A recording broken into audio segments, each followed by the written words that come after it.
Hello my dear student, कैसे हैं आप लोग। आई होप आप लोग बहुत अच्छे होंगे। तो देखिए, जैसा कि मैंने कहा था आपसे कि हम आपके बीच फिज़िक्स का रिवीजन लेकर आएंगे, तो मैं अपनी पूरी कोशिश करूंगा कि आपको पूरा लेक्चर प्रोवाइड कर सकूं, जिससे आप अच्छे से रिवीजन कर सको और इसके अलावा आप अच्छा स्कोर गेन कर सको। ठीक है, तो देखिए, ज़्यादा टाइम वेस्ट करने की ज़रूरत नहीं है। जस्ट हम आपको 2 मिनट ऐसे जस्ट बोलना चाह रहे हैं कि भाई देखो, आपको यदि अच्छा मार्क्स चाहिए तो उसके लिए बेसिकली आपको डेली बेसिस पे प्रैक्टिस करनी है। ठीक है, ऐसा नहीं कि आज 8 घंटे पढ़ लिए तो कल आप ऐसा कर रहे हो कि चलो हाँ 2 घंटे 1 घंटे पढ़ने से भी काम चल जाएगा, या आप एक दिन पूरी रात पढ़ रहे हो उसके बाद पता चल रहा है कि 2-3 दिन ऐसे लगातार सो रहे हो। तो इन सब से देखिए कुछ नहीं होने वाला। बेसिकली 5 घंटे 6 घंटे जो भी आपको प्रॉपर टाइम मिल रहा है उस टाइम को ही डेली मेंटेन करके रखिए, और हर एक टॉपिक को, हर एक सब्जेक्ट को कोशिश करो प्रॉपरली उसको अच्छे से रीड कर पाओ। ठीक है, उससे रिलेटेड क्वेश्चन को ट्राई कर पाओ, सॉल्व करो। ठीक है, एनालिसिस करो, PYQ सॉल्व करने की कोशिश करो। पढ़ाए गए टॉपिक से तुम्हें क्वेश्चन बन रहा है कि नहीं उसको चेक करने की कोशिश करो।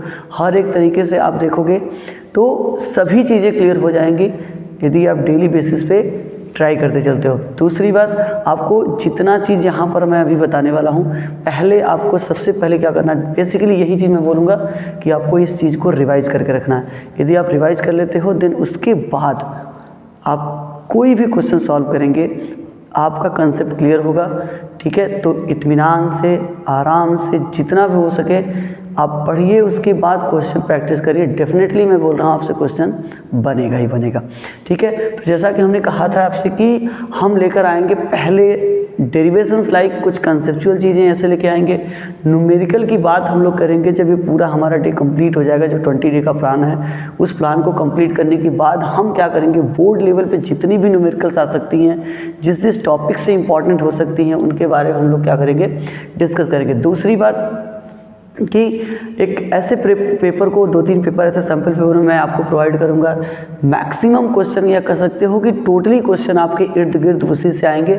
मतलब ये हम कह सकते हैं कि आप अच्छे से अच्छा स्कोर गेन कर सकते हो, और हमारा टारगेट होना चाहिए 95+ का लाने का। ठीक है, फिजिक्स में ये टारगेट आप बना के रखिए। जितना बोल रहे हैं बस उतना करने मात्र से आ जाएगा। फिलहाल हम लोग फोकस करेंगे जो डेरिवेटिव पार्ट होते हैं, जो आने के चांसेस ज़्यादा रहते हैं, तो उन सब कंसेप्ट को डेरिवेशन में सीखेंगे भी, और उन्हीं सब चीज़ों को हम क्या करते हैं आगे देखते भी हैं कि बेसिकली हाँ किस तरीके से छोटे क्वेश्चन में उसका हमें यूज करना है। ठीक है, तो बहुत डीप में उन्हीं टॉपिक्स के पीछे हम लोग भागेंगे जो एग्जाम के बेसिस पे इम्पॉर्टेंट है। जस्ट डेरिवेशन, इसके अलावा कंसेप्चुअल चीज़ें, उनके बारे में बोलना चाह रहा हूँ। ऐसा नहीं कि आप पूरी क्लास पढ़ रहे हो। तो देखो, पूरी क्लास पढ़ने का मतलब है कि आप ये कह सकते हो कि बेसिकली हम क्या करेंगे, इतने टाइम में, कम टाइम में हम पूरे अच्छे तरीके से रिवीजन भी नहीं कर सकते। ठीक है, तो प्रॉपरली हमें क्या करना, उन चीज़ों पे ज़्यादा फोकस करना है जो हमारे लिए इम्पॉर्टेंट है। ठीक है, तो यहाँ पर देखिए हम फर्स्ट चैप्टर, फर्स्ट डे की बात करें तो लेकर आए आपके पास इलेक्ट्रिक चार्जेज एंड फील्ड। ठीक है, तो बेसिकली देखो इस टॉपिक की शुरुआत ही कहाँ से होती है, जस्ट पहले उसकी बात कर लेते हैं, देन आगे चलेंगे। तो आपको पता है इलेक्ट्रोस्टैटिक वर्ड आता है, यहाँ पर क्या आता है, इलेक्ट्रोस्टैटिक वर्ड। ये इलेक्ट्रोस्टैटिक जो वर्ड है बेसिकली ये किसके लिए यूज होता है, तो किसी चार्ज पार्टिकल के लिए यूज करते हैं। किसके लिए यूज करते हैं, किसी चार्ज पार्टिकल के लिए यूज करते हैं। और ये चार्ज पार्टिकल कैसे होना चाहिए, रेस्ट में होना चाहिए। ठीक है, तो आप बोल सकते हो चार्ज एट रेस्ट। ठीक है, कोई भी चार्ज पार्टिकल है वो कैसे होना चाहिए, रेस्ट कंडीशन में है, तो आप उसे क्या बोलोगे, ये जो फिनोमेना होगा उसका, उसे आप बोलोगे इलेक्ट्रोस्टैटिक। ठीक है, जस्ट इसको ब्रेक करके भी देखो तो इलेक्ट्रो का मतलब है, जो समझेंगे चार्ज, और स्टैटिक का मतलब होता है रेस्ट। ठीक है, इसलिए हम बोल सकते हैं। ठीक है, अब देखो चार्ज की बात करें तो चार्ज को बेसिकली, अब ये 12th लेवल पे आपको डेफिनेशन से कोई मतलब नहीं है कि हाँ चार्ज होता क्या है। हाँ, इसके टाइप्स के बारे में चलेंगे तो ज़्यादा हमें ज़रूरी है कि हाँ कितनी टाइप का होता है। तो बेसिकली आप पढ़ते हो पॉजिटिव चार्ज एंड क्या देखते हो यहाँ पे, निगेटिव चार्ज। चार्ज जो होगा वो 2 टाइप का हो जाएगा, कौन कौन सा, एक पॉजिटिव चार्ज और दूसरा क्या हो जाएगा, निगेटिव चार्ज। क्लियर है। अच्छा, ये पॉजिटिव चार्ज नेगेटिव चार्ज जो डेवलप होता है वो किसकी वजह से होता है? तो जानते किसी भी यदि एटम की बात करोगे तो प्रॉपरली क्या होता है आपको पता है, उसमें इलेक्ट्रॉन प्रोटॉन और न्यूट्रॉन होते हैं, और उसमें आपको जो पढ़ाया गया था तो उसी समय ये चीज़ पढ़ा दिया गया था, समझा दिया गया होगा बेसिकली क्या कि यदि हम बात करें तो इलेक्ट्रॉन पे जो चार्ज हम लोग मानते हैं वो निगेटिव चार्ज मानते हैं, और प्रोटॉन पे जो चार्ज मानते हैं वो क्या मानते हैं? पॉजिटिव चार्ज मानते हैं, और न्यूट्रल होता है किस पे? न्यूट्रॉन पे। न्यूट्रॉन पे कोई भी चार्ज एग्जिस्ट नहीं करता, ठीक है। दूसरी बात अब देखो यहाँ पर जो प्रोटॉन और इलेक्ट्रॉन पे चार्ज होता है उसकी क्वांटिटी कितनी होती है? तो charge on proton, charge on neutron दोनों की वैल्यू क्या होती है? सेम ही होती है, 1.6 × 10⁻⁹ बस ये है कि एक प्लस में होता है दूसरा माइनस में, ठीक है। तो नॉर्मल किसी एटम की यदि बात करोगे तो उस एटम में फिलहाल होता क्या है? उस एटम में हमें ये देखने मिलता है कि number of proton number of electron के क्या होता है? इक्वल होता है। Number of proton number of electron के क्या है? इक्वल होता है। तो उस बेसिस पे यदि समझना चाहोगे तो यहाँ पर मैं कहूँ कि यदि किसी पार्टिकुलर एटम की बात करें जहाँ पर number of electron number of proton के इक्वल है तो टोटल चार्ज कितना हो जाएगा? 0। इसका मतलब उस पर चार्ज है ही नहीं। तो चार्ज डेवलप कैसे होता है? तो चार्ज डेवलप होता है नंबर ऑफ प्रोटॉन और नंबर ऑफ इलेक्ट्रॉन जब चेंज हो जाए, मतलब इक्वल न रहे। तो यहाँ पर हम बोलेंगे कि नंबर ऑफ यदि क्या हो आपके पास इलेक्ट्रॉन जो हो वो लेस हो किससे? Number of proton. तो प्रोटॉन ज़्यादा होगा मतलब पॉजिटिव चार्ज ज़्यादा, इसलिए उस मटेरियल पे कैसा चार्ज आ जाएगा? Positive charge. नेगेटिव चार्ज की बात करेंगे तो हम बोलेंगे नंबर ऑफ जो इलेक्ट्रॉन होता है वो ग्रेटर देन हो जाएगा किससे? नंबर ऑफ प्रोटॉन से, ठीक है। क्लियर है। अब बेसिकली देखो यहाँ पर यदि हम बात करें कुछ छोटी छोटी चीज़ें इसकी, तो फर्स्ट इसमें आप देखो थोड़ा सा ध्यान रखना चार्ज की प्रॉपर्टी, ठीक है। चार्ज की प्रॉपर्टी में हमें क्या करना है, थोड़ा समझना जरूरी है, क्योंकि असर्शन रीजन जो क्वेश्चन होते हैं वो यहाँ से आने के चांसेस बढ़ जाते हैं, ठीक है। तो यहाँ पर हम बात करेंगे चार्ज का प्रॉपर्टी, ठीक है ना। चार्ज प्रॉपर्टी ऑफ चार्जेज होना चाहिए। चलो चार्ज लिख दिया मैंने, तो इसकी मैं किसकी बात कर रहा हूँ? एज ए प्रॉपर्टीज़ की, ठीक है। तो फर्स्ट प्रॉपर्टी की यदि बात करो देखो यहाँ पर, तो पहले तो आपको यही बोलना है कि इसके पास एडिटिव प्रॉपर्टी होता है। कौन सा प्रॉपर्टी है? Additive property.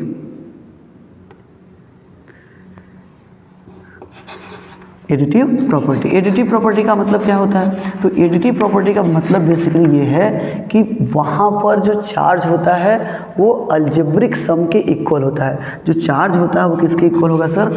अलजेब्रिक सम के आप बोलोगे इक्वल होता है, ठीक है। मतलब यदि किसी पार्टिकल पर यदि मैं बात करूँ चार्ज की जो वैल्यू है वो प्लस Q1 है, किसी पार्टिकल पे प्लस Q-Q2 है, किसी पर प्लस Q3 है, किसी पर प्लस Q4 है, किसी पर माइनस Q5 है, तो जो टोटल चार्ज आ जाता है वो कितना होता है भाई? तो आप टोटल चार्ज यदि Q से दिखाते हो, कैपिटल Q से, तो आप सीधे सीधे इनको क्या करोगे? जहाँ ऐड हो रहा है वहाँ ऐड करेंगे, जहाँ सब्ट्रैक्ट हो रहा है वहाँ पर सब्ट्रैक्ट करेंगे। एज मतलब ऐड करते हैं, बट माइनस होने की वजह से निगेटिव चार्ज जहाँ पे आएगा वो तो माइनस हो जाएगा।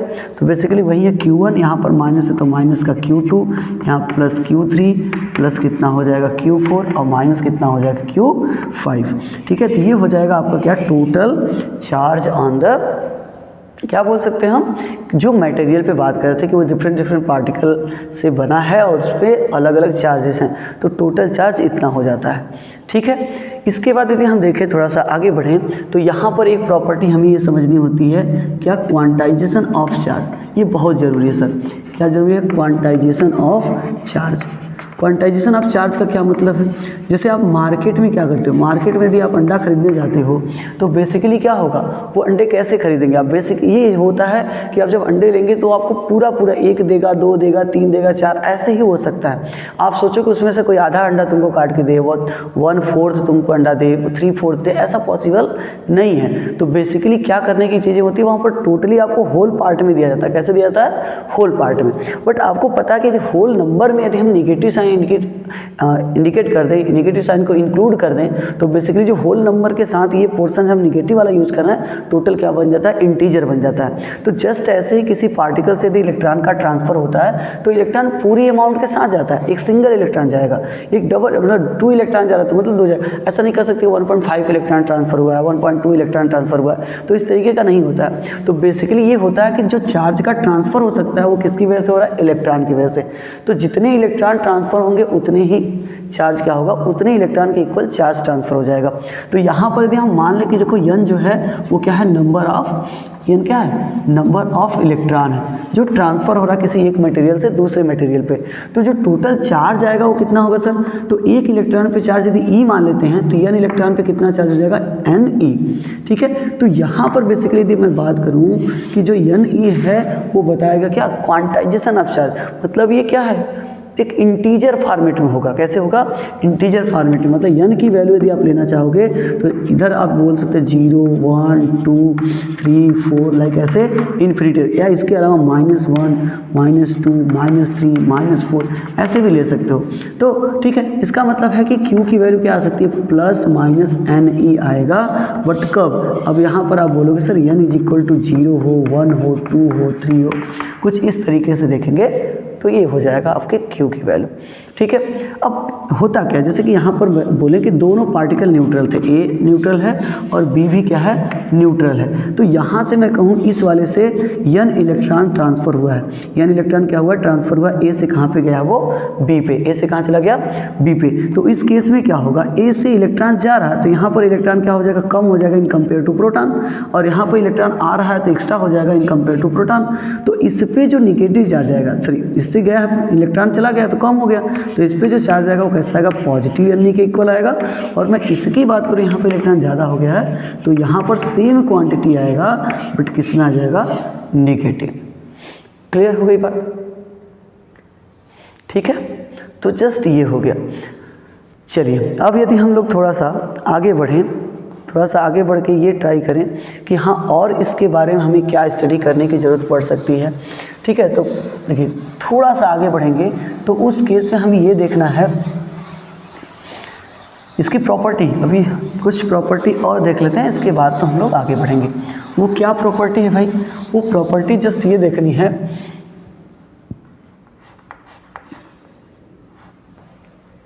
Conservation of charge, conservation of charge.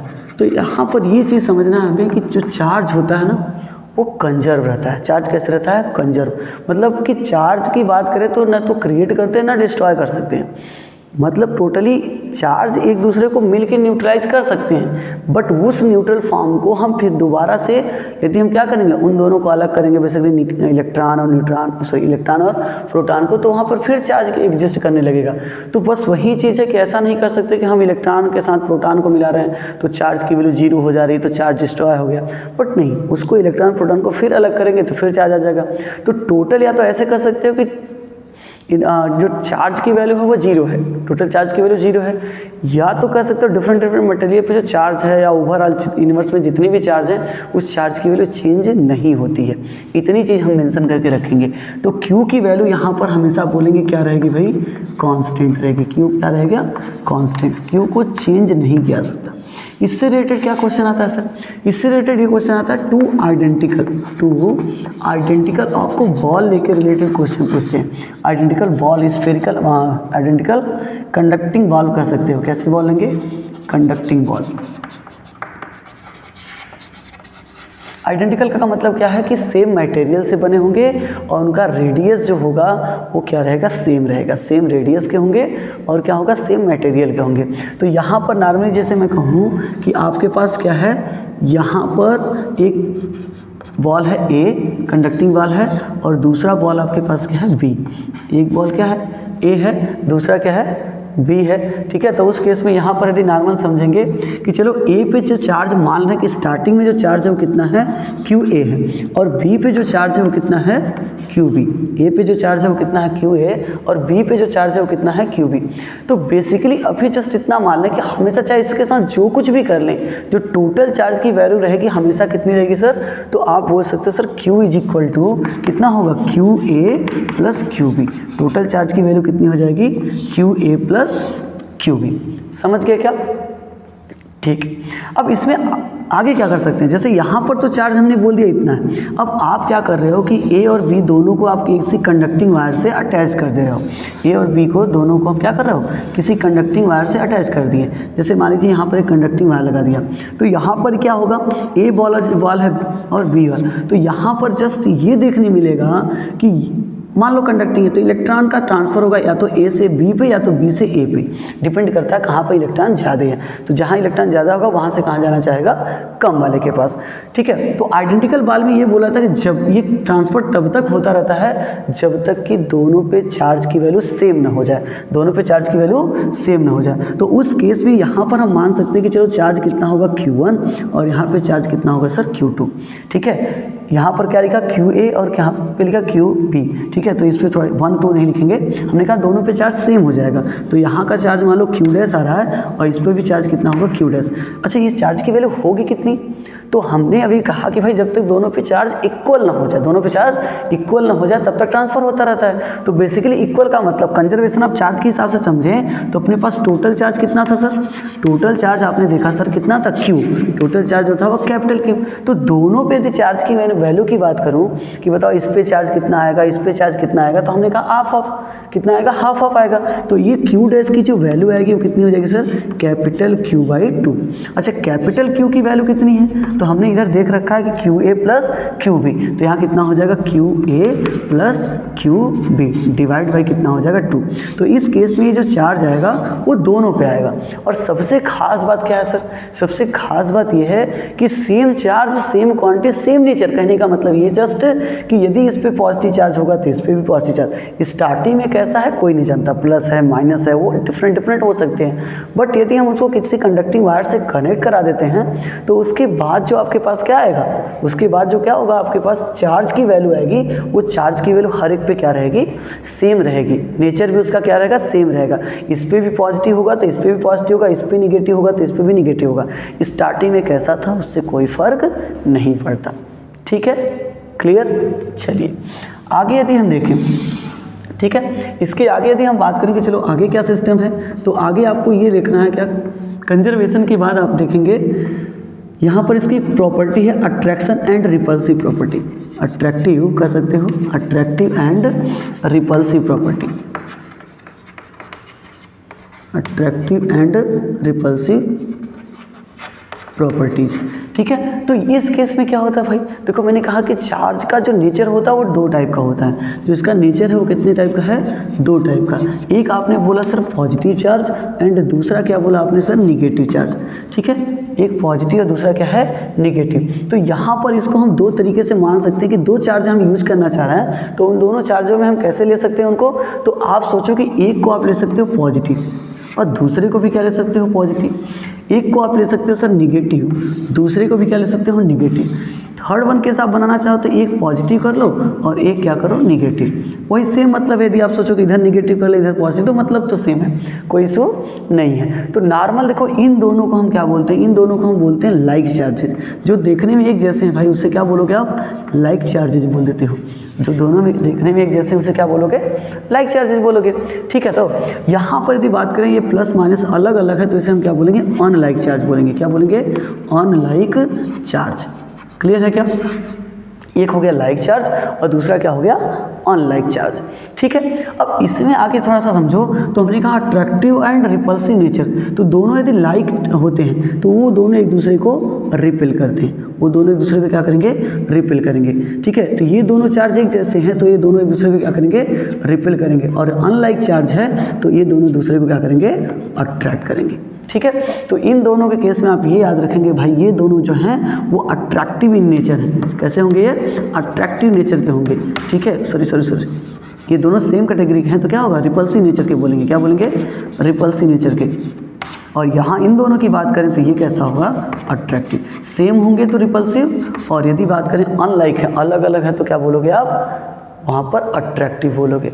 ठीक है, तो आई होप इतनी चीज़ें आपको यहाँ तक समझ में आ गई होंगी कि हाँ किस तरीके से चार्ज का कंसेप्ट है। ठीक है, कैसा क्वेश्चन पूछ सकता है। तो नॉर्मली यहाँ से क्वेश्चन ये है भाई कि इससे रिलेटेड पूछ सकता है, कंजर्वेशन ऑफ चार्ज से रिलेटेड क्वेश्चन पूछ सकता है, यहाँ अट्रैक्टिव नेचर, रिपल्सिव नेचर, ये तो आगे भी अभी डीप में पढ़ना है। इसके अलावा जस्ट हम बात करें यहाँ पर तो इनको जब कनेक्टिंग वायर से करता है तो वहाँ पर चार्ज कितना हो, तो ये बहुत मायने रखता है, क्योंकि इन दोनों क्वेश्चन को साथ में मिला के क्वेश्चन किया जाता है। क्वेश्चन कैसे पूछ सकता है इसके बारे में थोड़ा सा सोचो। क्वेश्चन ये पूछा जा सकता है कि चलो ए पे चार्ज इतना था, ए पे चार्ज, बी पे इतना चार्ज है, ठीक है, तो उनको स्टार्टिंग में जो फोर्स लग रहा है ऐसा कुछ दिया हुआ है, फिर कह रहा है कि दोनों को हम क्या कर रहे हैं, कनेक्ट करते हैं, दोनों को एक कंडक्टिंग वायर से कनेक्ट कर रहे हैं, उसके बाद फिर उतने ही डिस्टेंस पे ले जाकर रख दे रहे हैं। तो अब फोर्स की वैल्यू पहले वाली फोर्स के कंपेरिजन में कितनी हो जाएगी, ठीक है। अब पहले जो वैल्यू, अब फोर्स की जो वैल्यू है वो पहले वाले के कंपेरिजन में कैसी हो जाएगी, कितनी हो जाएगी, उसके बारे में सोचने की ज़रूरत है, ठीक है। तो वो चीज़ें जब यहाँ पर क्लियर रहोगे, आप यहाँ कनेक्ट करने से होता क्या, तो देन आप उसको अप्लाई भी कर पाओगे आराम से कि हाँ क्या है, ठीक है। तो इस तरीके से आप देख लेना कि ए और बी दोनों सेम, मतलब जो भी हैं, यदि कनेक्ट कर रहे हैं तो जो चार्ज की वैल्यू होगी इतनी हो जाएगी, तो फोर्स की वैल्यू भी किसी तरीके से वैरी करेगी। वो कैसे होगा वो हमारा अगला टॉपिक, ठीक है। तो आइए यहाँ पर देखिए, स्क्रीनशॉट जैसा देखो कुछ होता नहीं है, नॉर्मली आप पढ़ते चलो, हल्का फुल्का नोट्स बनाते चलो, एज ए रिविजन पर्पज से चल रहा है, तो हर एक चीज़ को लिखने की भी ज़रूरत नहीं है, जस्ट मैं बोल रहा हूँ सुनते चलो, जो पॉइंट आपको नया लग रहा है, ठीक है, उस पॉइंट को किसी ऐसे नोटबुक पे मेंशन करते चलो जो आप एग्जाम टाइम में रिवाइज कर सको, ठीक है, जहाँ देख सको। आप पूरी चीज़ों को लिखेंगे तो फिर आपके पास एक हिस्टोरिकल जैसे मतलब कर सकते हो, बहुत मोटा सा बुक बन जाएगा, फिर उस बुक को पढ़ने का मन नहीं करेगा। तो नॉर्मल जितना छोटा से छोटा बना सकते हो उसको बनाने की कोशिश करो, ठीक है। ये सब आपके नोटबुक में पड़ा ही है, तो नोटबुक दोबारा ऐसा ही बनाओ जिसको रिवीजन करने पे थोड़ा आसानी रहे। हाँ, यदि लग रहा है आपको स्क्रीनशॉट लेके बाद में हम बनाएंगे, देखो टाइम वेस्ट भी होगा, तो उस पर भी हमें फोकस रखना कि हमारा टाइम कम से कम वेस्ट हो, जितना हम टाइम को यूज कर पाएँ वो हमारे लिए ज़्यादा बेटर रहेगा, ठीक है सर। चलिए अब यदि आगे हम बात करें तो यहाँ पर होगा वही फोर्स बिटवीन टू चार्जेज, ठीक है ना, फोर्स बिटवीन टू चार्जेज। यहाँ पर बात करेंगे किसकी, कूलॉम्स लॉ की, ठीक है। तो यदि हम बात करें दो चार्ज के बीच जो फोर्स लगता है, दो चार्ज के बीच जो फोर्स लगेगा, उस फोर्स की जो वैल्यू है वो बेसिकली क्या रहेगी, उस चार्ज की वैल्यू, जो फोर्स की वैल्यू होगी वो डिपेंड करती है कुछ फैक्टर्स पे। जैसे मान लो कि मेरे पास एक ऑब्जेक्ट है, यहाँ पर पॉइंट चार्ज लेके चलते हैं, ठीक है ना, छोटे चार्ज। यहाँ पर मान लीजिए आपके पास एक पॉइंट चार्ज है जिसका नाम क्या है, Q1, सॉरी जिसका नाम है, जिस पे चार्ज कितना है Q1, नाम या प्लेस देना चाहोगे तो ए दे सकते हो। यहाँ पर एक चार्ज है, चार्ज पार्टिकल, इस पे चार्ज की वैल्यू Q2। इस पे यदि हम बात करें, इसका प्लेस है जो B, इन दोनों के बीच का जो परपेंडिकुलर डिस्टेंस है ना वो R है, इन दोनों के बीच का परपेंडिकुलर डिस्टेंस कितना है, R। तो यहाँ से देखो क्वेश्चन क्या आएगा, आप सोचो कि यही सब नहीं, वेक्टर फॉर्मेट पूछा जा सकता है, क्या है क्या नहीं, चलो उसको बताएंगे आगे। अभी देखो ये दोनों जो फोर्स की वैल्यू, तो नॉर्मली आपको पता है कि F जो होता है वो डायरेक्टली प्रोपोर्शनल है किसके सर, दोनों का जो चार्ज होता है उन दोनों के प्रोडक्ट के डायरेक्टली प्रोपोर्शनल। इसका मतलब है सर जितना ज़्यादा चार्ज उतनी ज़्यादा क्या होगी, फोर्स की वैल्यू। फोर्स बढ़ सकता है कब, जब चार्ज की वैल्यू बढ़ेगी तब, क्लियर है। अच्छा, इसके अलावा डिस्टेंस बढ़ता जाएगा तो फोर्स की वैल्यू कम होती जाती है, फोर्स की वैल्यू क्या होती जाती है, कम होती जाती है। तो F इनवर्सली प्रोपोर्शनल टू कितना हो जाएगा, 1/r²। F inversely proportional to क्या हो जाएगा, 1/r²। तो यहाँ से यदि हम आगे बढ़ें, इन दोनों को कंबाइन करेंगे तो क्या हो जाएगा, F directly proportional to Q1 Q2/r², ठीक है। यहाँ से यदि हम प्रोपोर्शनल का साइन हटाएंगे तो एक कांस्टेंट आता है K, Q1 Q2/r²। यहाँ पे K की वैल्यू क्या होती है sir, K as a constant है जिसकी वैल्यू होती है 1/4πε0, ठीक है, कितना होता है ε0। और इसकी टोटल वैल्यू सॉल्व करोगे 9 × 10⁹ न्यूटन मीटर स्क्वायर पर क्या आता है, कूलॉम स्क्वायर, ठीक है। तो ये चीज़ आप क्या करोगे, याद रखोगे, ठीक है। ε0 क्या है सर, ε0 क्या है, बोलो, ε0 की वैल्यू क्या, इसको क्या बोलेंगे, जल्दी बताइए।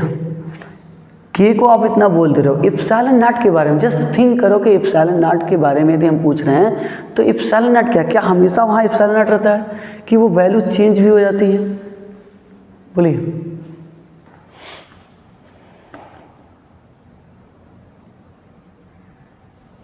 क्या होगा, जस्ट सोचिए, थिंक करिए और बताइए कि यहाँ पर हम क्या लेंगे। क्या होगा जल्दी बोलिए। चलिए देखिए, यदि मैं बात करूँ इसको तो आप इसको रखो भाई। देखो इसकी यदि वैल्यू की बात करूँ तो वैल्यू देख लो। इसके अलावा इसे बोलते क्या है पहले, तो इसे बोलते हैं परमिटिविटी ऑफ फ्री स्पेस। क्या बोलते हैं? Permittivity of free space. ये एक क्या है, इलेक्ट्रिक कांस्टेंट होता है। कहने का मतलब जो मीडियम पे डिपेंड करता है। किस पे डिपेंड करता है?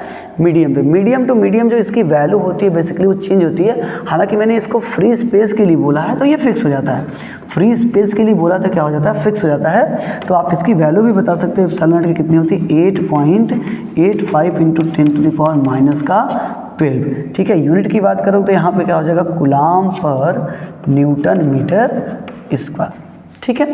अब ये होता है कि कभी कभी मैंने कहा ना यहाँ एप्सिलॉन नहीं, ये वैल्यू इधर सब्स्टिट्यूट करके देखोगे तो कुछ फार्मूलों को हम इस तरीके से भी लिख लेते हैं 1/4 pi epsilon not Q1 Q2 by R square करके लिख लेते हैं। ठीक है। बट यदि फ्री स्पेस में नहीं है, फ्री स्पेस का मतलब वैक्यूम में नहीं है, तब क्या होगा? कहीं किसी मीडियम में रख रहे हो तो क्या होगा? उस केस में आप कहोगे क्या हो जाता है? 1/4 पाई एप्सिलॉन, क्या बोल सकते हो? एप्सिलॉन बोल दो या एप्सिलॉन R बोल सकते हो। क्या एप्सिलॉन बोल दोगे तो ज़्यादा अच्छा रहेगा। ठीक है। Q1 Q2 बाई कितना हो जाएगा? R square. ठीक है। अब यहाँ पर एप्सिलॉन की वैल्यू रखोगे या एप्सिलॉन R भी लिख सकते थे, बोलो लिख सकते थे क्या? यहाँ होती है एप्सिलॉन की वैल्यू E0/K। अब K क्या है? उस मीडियम का क्या बोलते हैं उसे? Dielectric constant. K को क्या बोलेंगे? Dielectric constant. तो ये F इज इक्वल टू हो जाएगा 1/4 pi epsilon not K Q1 Q2 by, बोलो सर, R स्क्वायर। तो जब किसी मीडियम के साथ ये होगा तो आप फार्मूला ये लगाओगे। यहाँ से ये भी याद रखोगे एप्सिलॉन बाई एप्सिलॉन नॉट की वैल्यू कितनी होती है? K।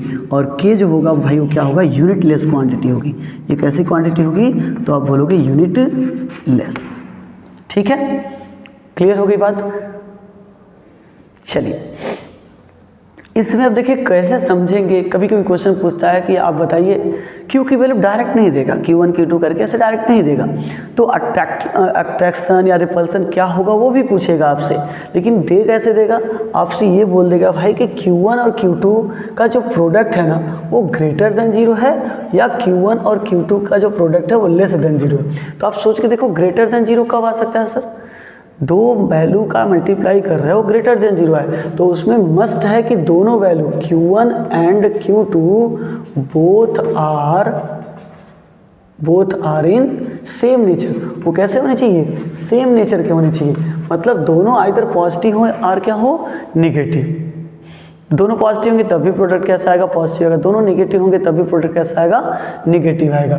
तो उस केस में आप ये बोल सकते हो। तो यहाँ पर जब दोनों सेम नेचर के हो गए मतलब लाइक चार्जेस, तो लाइक चार्जेस के केस में मैंने बताया क्या भाई कि इस केस में आपने देखा कि क्या होता है? रिपल्सन होता है। इस केस में क्या होता है? रिपल्सन होता है। यदि हम बात करें कि चलो इसकी देखें Q1 Q2 लेस देन 0 है तो इसका मतलब क्या होगा कि यहाँ पर Q1 and Q2 both are in different nature. Both are in क्या हो जाएगा भाई? Different nature. इनका जो नेचर हो जाएगा वो कैसा हो जाएगा? डिफरेंट। जब नेचर इनका डिफरेंट हो जाएगा तो इस केस में कहने का मतलब है ये क्या बोलेंगे हम कि सर ये अनलाइक चार्जेस हैं। और अनलाइक चार्ज है तो आप बोलोगे ये क्या करते हैं सर? ये अट्रैक्ट करते हैं। तो यहाँ पर ये कैसे किस नेचर के होंगे? अट्रैक्टिव नेचर के। किस नेचर के हो जाएंगे? अट्रैक्टिव। एक जगह रिपल्सन होगा और तो दूसरी जगह क्या होगा? अट्रैक्शन होगा। भाई वो डिपेंड कर रहा है कि उनका नेचर कैसा है, एक जैसा है या अपोजिट है। ठीक है। समझ में आ गई बात? क्लियर? चलो इसके बाद थोड़ा हम आगे चलें। यदि आगे बढ़ के ट्राई करें कि हाँ आगे क्या सिस्टम है कैसा है, तो यहाँ तो हो गया क्या? Force between two charges. ठीक है। अब यहाँ पर सोच के देखो कि यदि किसी पार्टिकल की बात करें उस पर चार्ज है लेकिन उसके सराउंडिंग में बहुत सारे चार्ज हैं, तो देखो वो बहुत रेयरली केस में ऐसे क्वेश्चन पूछे जाते हैं। लेकिन देखो मैं ये करने जा रहा हूँ कि आपको टॉपिक बता दे रहा हूँ, ठीक है, और उसको आप वर्क करो। भाई मल्टीपल चार्जेस का केस आ रहा है यहाँ पर, ठीक है ना। फोर्स बिटवीन मल्टीपल चार्जेस बोल सकते हो ऐसे करके। फोर्स बिटवीन क्या बोल सकते हो? Multiple charges.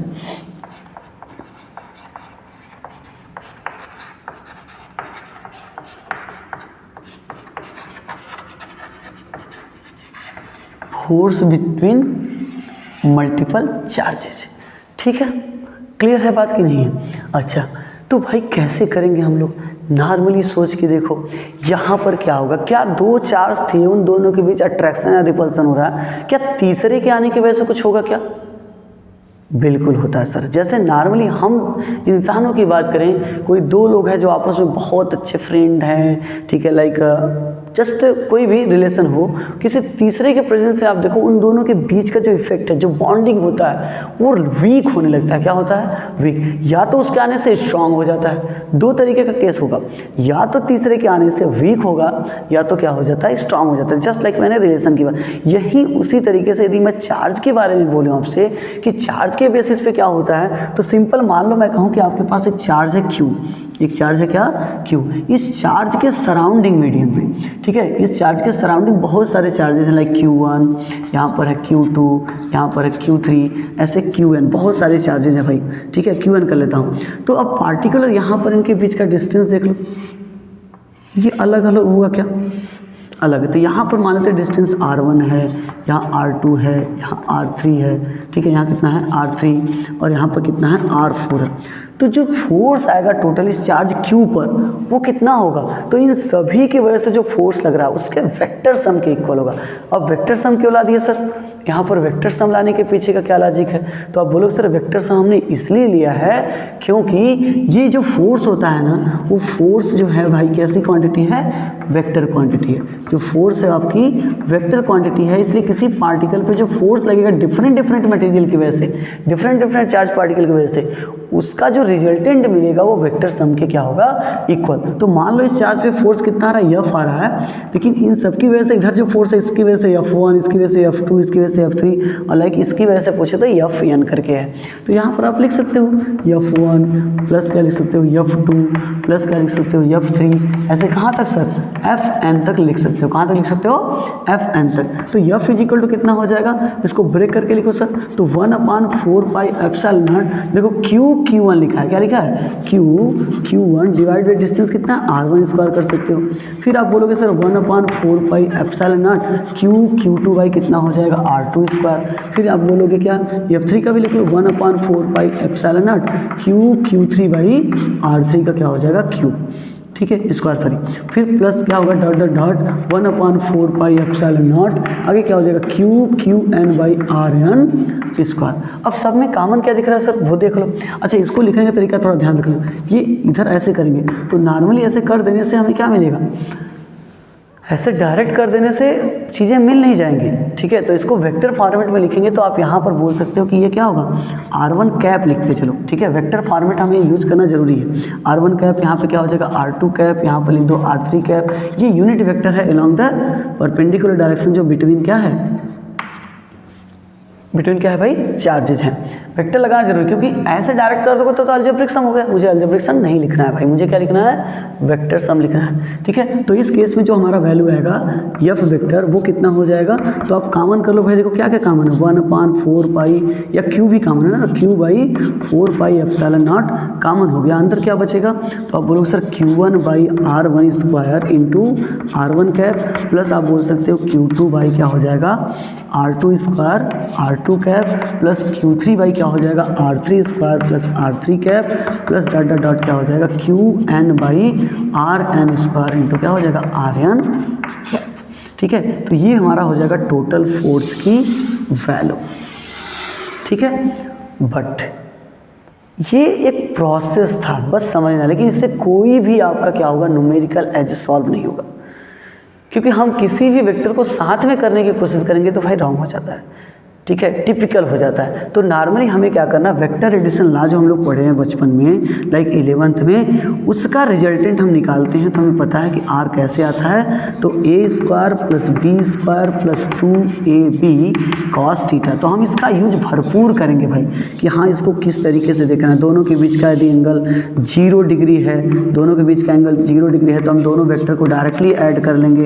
यदि दोनों के बीच का एंगल कितना है, 90 डिग्री है, तो यहाँ पर पाइथागोरस थ्योरम रिक्वायरमेंट पड़ जाती है, R इजिकल टू रूट में A square plus B square like दिखेगा। और यहीं यदि 180 हो जाएगी भाई, यहीं क्या हो जाएगा, 180 हो जाएगा, तो R की वैल्यू क्या होगी, A डिफरेंस बी होगा। मतलब ए में से हम बी को क्या करेंगे, सब्ट्रैक्ट करेंगे, और डिपेंड करता है भाई कौन बड़ा है कौन छोटा, उसको ना ध्यान में रख के, ताकि हमें फाइनल डायरेक्शन भी पता चल सके। तो फाइनल डायरेक्शन इन सब केस में कैसे आप देखेंगे, तो डायरेक्ट इसके केस में क्या होगा, ए और बी दोनों सेम डायरेक्शन में होंगे तभी ये पॉसिबल है। तो इसका मतलब ये कह सकते हो जो रिजल्टेंट का डायरेक्शन होगा वो इन द डायरेक्शन होगा ए और B, in the direction of A और बी, दोनों में से कोई एक ले लेंगे भाई, हो जाएगा। इसमें बात करेंगे तो क्या होगा, इन the direction of, in the third वाले की बात कर रहे हैं, इन द डायरेक्शन ऑफ क्या है sir, maximum charge, in the direction of maximum, या ऐसे बोल सकते हो इन the direction of greater force, greater value. यहाँ पर तो चार्ज का वैल्यू लिखने से ग्रेटर वैल्यू, मतलब ग्रेटर वैल्यू मतलब जैसे सोचो F1 F2 होगा तो F1 बड़ा होगा तो ये F1 के डायरेक्शन में लेंगे। यदि F1 F2 में F2 बड़ा होगा, जस्ट लाइक ए भी लिखा है मैंने, लेकिन F1 F2 के हिसाब से समझेंगे, F2 बड़ा होगा तो उसका डायरेक्शन किधर लेंगे, F2 वाले के डायरेक्शन में। और इसमें क्या लेंगे भाई, तो इसमें हमारा पॉसिबल नहीं, मतलब क्या होगा यहाँ पर जस्ट क्लियर नहीं हो पाता कि वो किधर आएगा। हाँ, लेकिन ये जो डायरेक्शन आएगा वो इन बिटवीन आता है A and B, A vector and B vector, ठीक है, इन दोनों के बीच में कहीं आएगा, ठीक है। अब उन दोनों के बीच में मान लो कभी आपसे एंगल पूछ भी लिया, इन दोनों के बीच में एंगल कभी पूछ भी लिया कि हाँ रिजल्टेंट का एंगल, तो भाई ये तो फिक्स हो गया, इसको आपको ज़्यादा सोचने की जरूरत नहीं। लेकिन गलती से यदि आपको इसका पूछ रहा है कि हाँ इसका एंगल बताओ, तो कैसे सोच के देखो होगा। तो नॉर्मली मैं आपको देखो बता दे रहा हूँ, उस बेसिस पे हमेशा कर देना भाई। यहाँ पर यदि ए वेक्टर है और ये बी वेक्टर है, दोनों के बीच का एंगल आपने देख लिया कितना है, 90 डिग्री, ठीक है। तो इनका जो रिजल्टेंट आएगा वो कुछ इस तरीके से आएगा, मैंने कहा इन दोनों के बीच में रिजल्टेंट यहाँ पर हो जाएगा, इन दोनों के बीच में रिजल्टेंट इधर हो गया। तो ये ए वेक्टर है और ये क्या है, बी वेक्टर, ये ए वेक्टर है और बी वेक्टर, तो ये बी वेक्टर है तो इसका मैग्नीट्यूड इधर हो जाएगा बी वेक्टर, और मुझे ये एंगल चाहिए थीटा या अल्फा, मान लो अल्फा है, तो इस केस में मैं अल्फा निकालना चाहूँगा तो tan अल्फा अप्लाई कर दो, tan alpha is equal to सीधे सीधे कितना लिखना, बी बाई ए, क्योंकि परपेंडिकुलर बाई क्या हो जाता है, बेस। तो यहाँ पर केवल मैग्नीट्यूड यूज करेंगे, क्या यूज करेंगे, magnitude, not in vector form, ठीक है। तो इस तरीके से आप क्या कर सकते हो, डायरेक्शन को भी निकाल सकते हो, ठीक है। इतना देख लीजिए, थोड़ा 1-2 घूंट पानी पी लेते हैं हम, इसके बाद तो फिर आगे चलते हैं।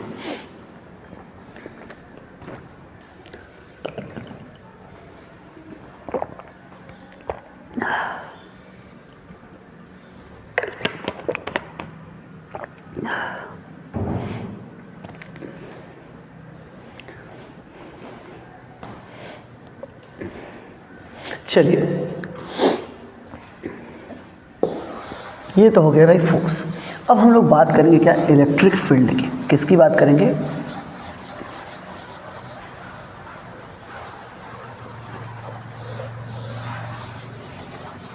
इलेक्ट्रिक फील्ड की।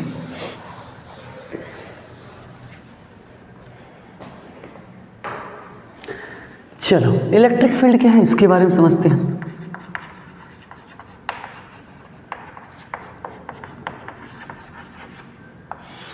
देखो, इलेक्ट्रिक फील्ड क्या होता है, बेसिकली इलेक्ट्रिक फील्ड एक रीजन है, एक एरिया है, उस एरिया के अंदर ही कोई दूसरे पार्टिकल या दूसरे चार्ज पार्टिकल का प्रेजेंस होता है, तभी उसमें पहले से प्रेजेंट क्या इलेक्ट्रॉन या जो भी चार्ज है वो उस पर इफेक्ट अपना दिखा पाते हैं, ठीक है। जैसे आप सोचो कि आपका कोई खेत है, ठीक है, आपका कोई एरिया है, ठीक है, आप क्या कर सकते हो, उसमें किसी भी इंसान को ऐसे आने जाने नहीं दे सकते। मतलब यदि उसमें आ रहा है तो आप उसको रोक भी सकते हो, उसको आने भी दे सकते हो, वो डिपेंड करता है आपके ऊपर, मतलब आप दोनों के बीच की बॉन्डिंग के ऊपर, मतलब आप दोनों के बीच का जो नेचर है उसके ऊपर, ठीक है। लेकिन यदि आपको जस्ट सोचो कि यदि ऐसा है तो उसके बाहर आप उसको भगाने में सक्षम क्यों, क्योंकि उसको भी पता है कि ये भाई आपका इलाका है, आपका एरिया है, तो उस एरिया से आप डेफिनेटली उसको निकाल सकते हैं, उसको एक्सेप्ट कर सकते हैं, चलो भाई आ जाओ। तो ऐसे ही क्या होता है चार्ज पार्टिकल के साथ भी होता है कि बेसिकली जो चार्ज पार्टिकल है उस चार्ज पार्टिकल के अराउंड कुछ रीजन होता है, उस रीजन में ही वो किसी दूसरे चार्ज पार्टिकल को या तो अट्रैक्ट करेगा या तो रिपेल, उसके बाहर रहेगा तो उससे उसे कोई मतलब नहीं है, मतलब वहाँ पर वो कोई फोर्स अप्लाई या एग्जर्ट नहीं करेगा। तो मान लीजिए आपके पास पहले से कोई चार्ज है Q, ठीक है, और इसके अराउंड मैं ये एरिया बोल दे रहा हूँ कि इस एरिया, ये एरिया जो है, इस एरिया में ही किसी दूसरे चार्ज पार्टिकल पे वो फोर्स अप्लाई करेगा, अदरवाइज वो कुछ नहीं करने वाला। तो इस केस में हम बोलेंगे यहाँ पर ये जो पूरा रीजन है, इस रीजन को ही हम क्या बोलेंगे, इलेक्ट्रिक फील्ड। ये जो पूरा रीजन आपको दिख रहा है, इस रीजन को हम क्या बोल देंगे भाई, इलेक्ट्रिक फील्ड। ये इसका क्या हो जाएगा, इलेक्ट्रिक फील्ड। ठीक है, तो इसमें कुछ नहीं है, नॉर्मल ये चीज़ समझ गए। हाँ, लेकिन जानने वाली क्या बात है भाई, इसमें जानने वाली बात है इलेक्ट्रिक फील्ड इंटेंसिटी। क्या जानने वाली बात है, इलेक्ट्रिक फील्ड इंटेंसिटी। ये क्या होता है, इलेक्ट्रिक फील्ड इंटेंसिटी को कैसे समझेंगे?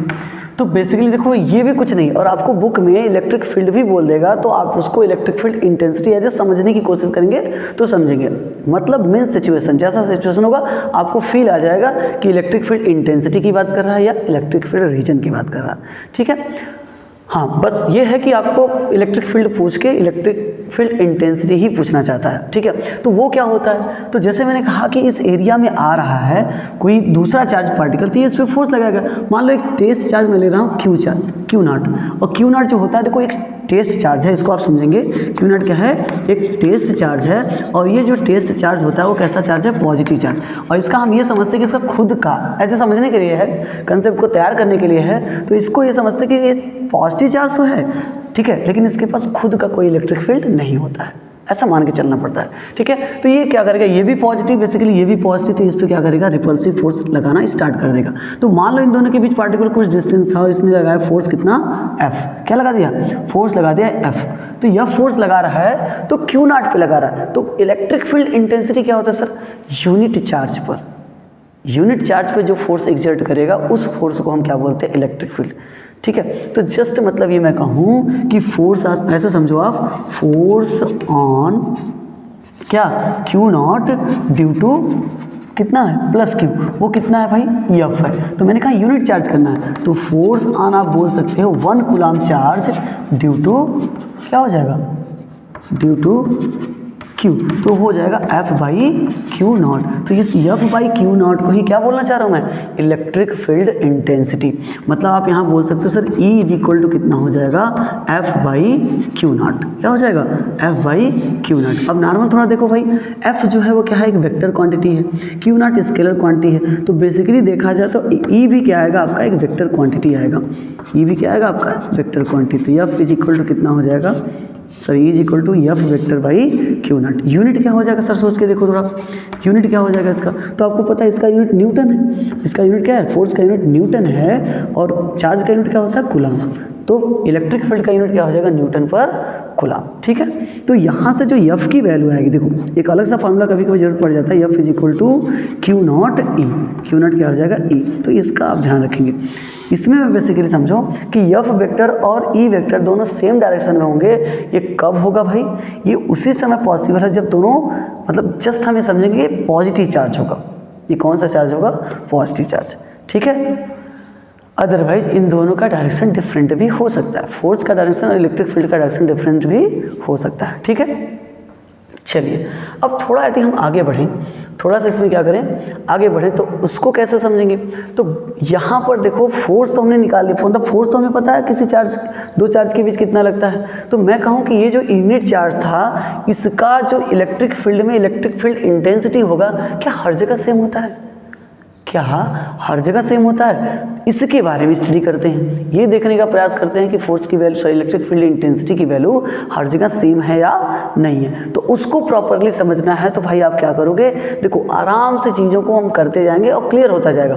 तो अभी क्या करते हैं, देखो इसी पेज पे, इसी पोर्शन पे हम इस चार्ज की वजह से इलेक्ट्रिक फील्ड निकालना चाहते हैं। तो उस हेडिंग को थोड़ा सा चेंज करने की कोशिश रहेगी हमारी। आप बोलोगे क्या, इलेक्ट्रिक फील्ड ड्यू टू, देखो इंटेंसिटी नहीं लिखनी है तब भी समझ जाना आप, electric field due to, electric field due to, electric field due to point charge. किसकी बात करेंगे सर, पॉइंट चार्ज की बात करेंगे। तो अब जस्ट सोचो, उसको डिराइव करने के लिए मुझे क्यू नॉट की जरूरत पड़ेगी। तो यहाँ पर कहेंगे कि एक पॉइंट चार्ज अपने पास क्या था सर, क्यू था। पॉइंट चार्ज क्या हो गया, क्यू। इससे आर डिस्टेंस पर मैं एक चार्ज ले लेता हूँ क्यू नॉट। क्यू नॉट कैसा था, पॉजिटिव चार्ज। ये कैसा चार्ज ले रहा हूँ, positive charge. According to this ठीक है।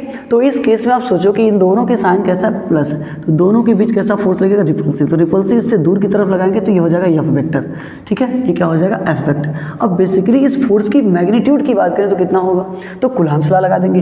तो एफ इज इक्वल टू यदि लिखना चाहें तो कितना हो जाएगा sir 1/4 pi epsilon not, 1/4 pi epsilon not कितना हो जाएगा बोलो। तो आप Q1 Q2 पढ़ो तो यहाँ पर Q नॉट डिवाइड बाई क्या हो जाएगा R स्क्वायर। ये इक्वेशन क्या कर देंगे फर्स्ट। देखो मैं लिख नहीं रहा हूँ बीच में, यदि लिखने का मन है तो आप लिख सकते हो क्या, फोर्स बिटवीन क्या Q नॉट एंड Q, ठीक है, दोनों पे होगा।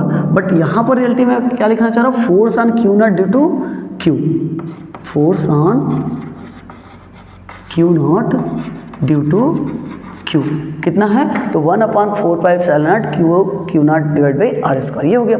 अच्छा इलेक्ट्रिक फील्ड इंटेंसिटी क्या था sir, E is equal to F by Q naught. F by Q naught हमेशा थोड़ी लगाएंगे, वो डिपेंड करता है क्या है। यहाँ पर Q3 लिखे होते तो हम Q3 से डिवाइड करते, Q5 लिखे होते तो Q5 से डिवाइड करेंगे, जो चार्ज होगा बस उससे डिवाइड कर देना। तो हम Q नॉट से समझाए तो इसलिए मैंने क्या किया, वहाँ भी Q नॉट ले लिया ताकि आपको इजीली समझ में आ जाए।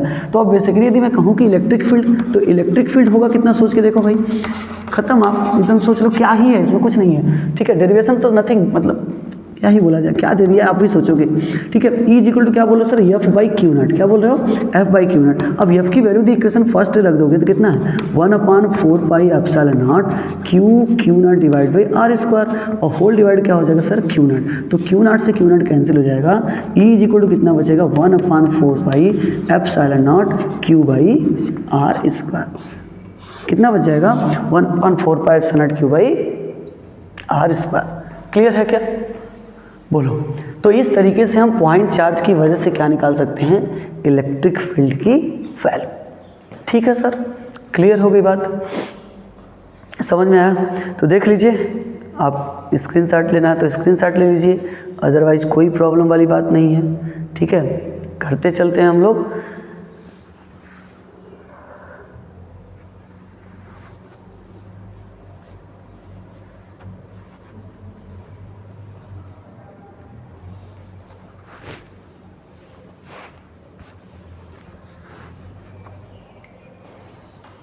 चलिए अब हम बात करते हैं आगे। देखिए इसमें कुछ और भी टॉपिक है, उसका क्या नाम है भाई, उसमें यदि देखें तो देखो मेन चीज़ क्या है भाई हमारा, थोड़ा सा समझ लेते हैं। इलेक्ट्रिक फील्ड जो लाइंस होती हैं, इलेक्ट्रिक फील्ड लाइंस जो हैं उसके बारे में समझने का प्रयास करते हैं।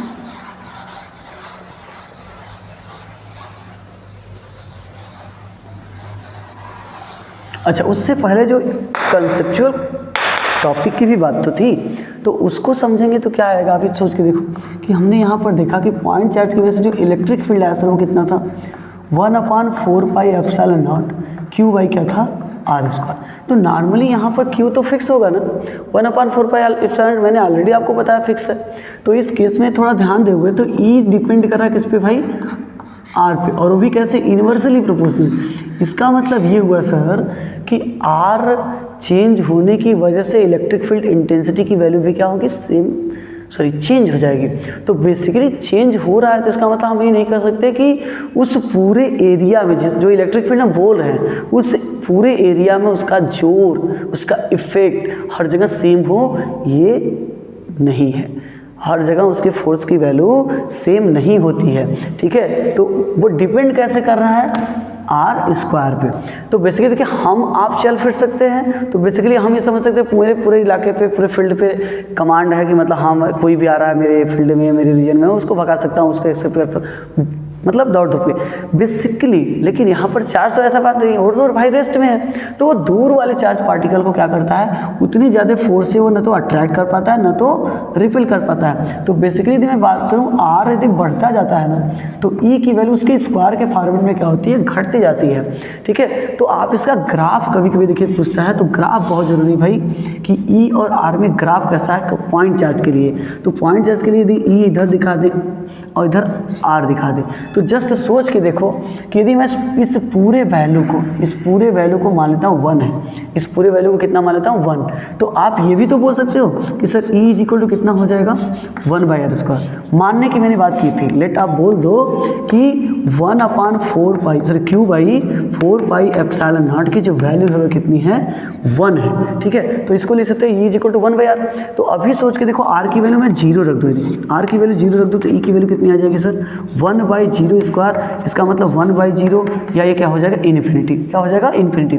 मतलब यहाँ पर यदि मैं बात करूँ O है लाइक 0.0 होगा तो R 0 होगा तो E कहाँ होगा इन्फिनिटी, इन्फिनिटी कहाँ होगा पता नहीं भाई, बहुत दूर है, ठीक है। दूसरी बात कहोगे यदि मैं R की वैल्यू 1 कर दूँ तो E की वैल्यू कितनी आ जाएगी, बोलो 1 आ जाएगी, E की वैल्यू क्या आ जाएगी 1 आ जाएगी। इसके करस्पॉन्डिंग समझ के करना है। तो नॉर्मली यदि मैं कहूँ कि यहाँ 1 है, यहाँ क्या है 1 है, समझने के लिए कर रहे हैं, ये 1 है तो इस केस में इधर की जो वैल्यू देखो वो कितना होगा, बोलो ये भी क्या हो जाएगा 1, ये भी 1 हो जाएगा। लेकिन रियलिटी में ये क्या है, क्या 1 होगा, क्या 1 नहीं, कितना है वो Q/4πε, ये वैल्यू यहाँ पर आएगी जब आप क्या रखोगे R की वैल्यू 1 रखोगे। दूसरी बात फिर देखो R की वैल्यू यदि मैं कहूँ कि कितना रख दो आप इन्फिनिटी, R बढ़ाते बढ़ाते इन्फिनिटी चले जाओ तो उस केस में क्या होगा, आप बोलोगे सर E की वैल्यू कितनी हो जाएगी 1/∞², 1/∞² मतलब 1/∞, और 1/∞ का मतलब 0। तो R बहुत दूर कर दोगे तो वैल्यू क्या हो जाएगी 0। तो यहाँ पर जो इसका ग्राफ मिलेगा वो ग्राफ देखो कुछ इस तरीके से खींचना पड़ता है, ठीक है। ये ग्राफ हो जाएगा E वर्सेस R का, ठीक है, किसका हो जाएगा E वर्सेस R का ग्राफ। चलो आगे बढ़ते हैं। आई होप समझ में आ रहा होगा आपको।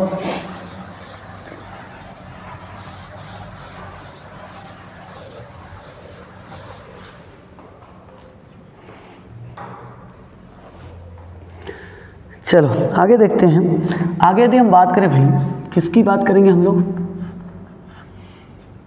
ने कहा इलेक्ट्रिक फील्ड लाइंस।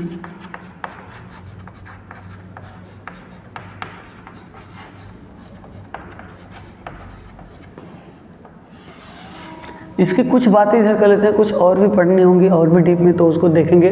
तो नॉर्मली भी जितना टॉपिक पढ़े उससे समझ लेते हैं। तो इलेक्ट्रिक फील्ड लाइन क्या होता है, कुछ है नहीं। इलेक्ट्रिक फील्ड लाइन जो है वो बेसिकली क्या बताता है भाई, इलेक्ट्रिक फील्ड लाइन जो होता है वो किसी पॉइंट पर इलेक्ट्रिक फील्ड के डायरेक्शन को बताने की कोशिश करता है, बट वो डायरेक्शन डायरेक्ट नहीं होता है। उस पॉइंट पर हम क्या करेंगे, जो लाइन हम ड्रा किए होंगे उस पॉइंट पर जहाँ पे लेना चाह रहे हैं तो वहाँ पर एक टेंजेंट ड्रा करेंगे। क्या ड्रा करेंगे, टेंजेंट। उस टेंजेंट का जो डायरेक्शन होगा वो डायरेक्शन क्या होगा, वही बताता है आपका इलेक्ट्रिक फील्ड का डायरेक्शन। तो इलेक्ट्रिक फील्ड लाइन्स जो होती है वो इंडिकेट करती है, आप बोल सकते हो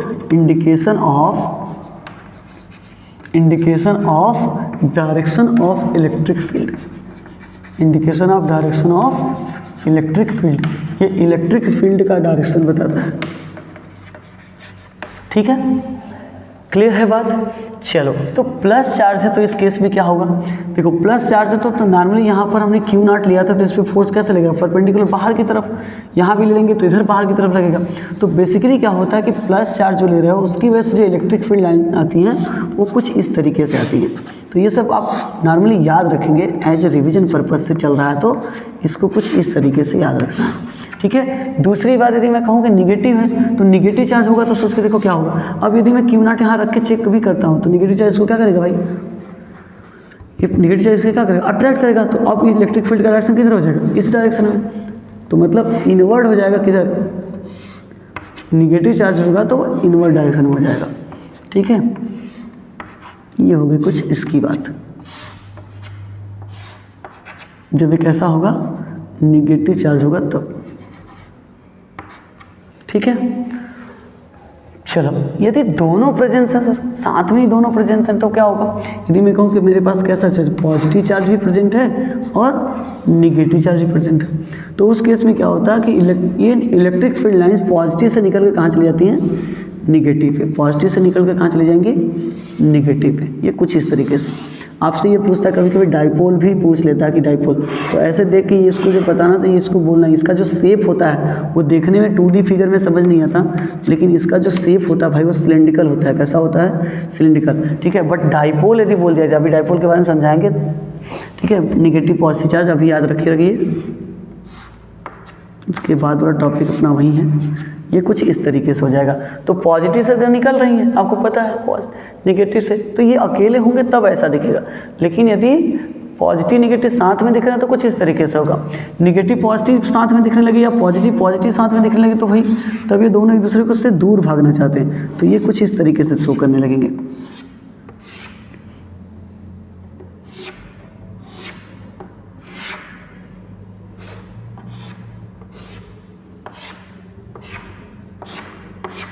तो प्लस से निकल के इधर चला जाएगा, ये इधर चला जाएगा, ये इधर चला जाएगा, ये इधर, ये इधर, ठीक है। जस्ट वो दोनों पास में नहीं आना चाहेंगे, पास में नहीं आना चाहते हैं, ठीक है। वही सेम चीज़ किसके लिए होता है, निगेटिव के लिए, बस डायरेक्शन हमें क्या करना है, चेंज कर देना है। मतलब डायरेक्शन इधर, जैसे कि इससे प्लस से दूर था तो माइनस से अंदर की तरफ हो गया, तो इसमें जो डायरेक्शन प्लस से दूर की तरफ दिखाएं वो माइनस से अंदर की तरफ दिखा देंगे, ठीक है। अगली प्रॉपर्टी थोड़ा सा याद रखने की, मतलब मैं कहूँ कि दो मैग्नेटिक फील्ड लाइंस एक दूसरे को कट नहीं करती हैं, ठीक है। मान लो किसी पॉइंट पे कट कर देंगे तो क्या होगा, मैंने कहा भाई वो डायरेक्शन को इंडिकेट करती है। उस पॉइंट पर ड्रा किया गया टेंजेंट इलेक्ट्रिक फील्ड के डायरेक्शन को इंडिकेट करता है। तो आप सोच के देखो कि यदि मैं इस डायरेक्शन में इलेक्ट्रिक फील्ड का डायरेक्शन दिखा दूँ, भाई इस डायरेक्शन में इलेक्ट्रिक फील्ड का डायरेक्शन दिखा दूँ, तो यहाँ पर आप कहोगे सर ये E1 इंडिकेट कर रहा है, ये E2 इंडिकेट कर रहा है, दो अलग अलग डायरेक्शन बताने की कोशिश कर रहा है।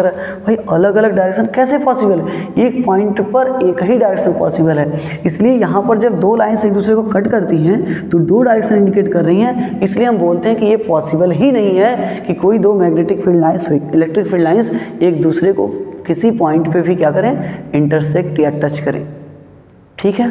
क्लियर हो गई बात। चलिए, तो इतनी चीज़ें आप यहाँ पर क्या करिए, नोट करिए, तैयार करिए, याद करिए, ठीक है ना। इसका शेप भाई याद रखेंगे, इसको देखने में आपको ऐसा लग रहा है, ये आप सिलेंडर बोल सकते हो, ठीक है ना, मतलब जस्ट यहाँ पर आपका। लेकिन वहाँ पर यदि मैग्नेटिक फील्ड लाइंस का शेप देखने बोलोगे कि वो कैसा होगा, तो उसका शेप भाई आप सिलेंड्रिकल शेप बोलना, ठीक है ना। कैसा बोलेंगे, सिलेंड्रिकल शेप।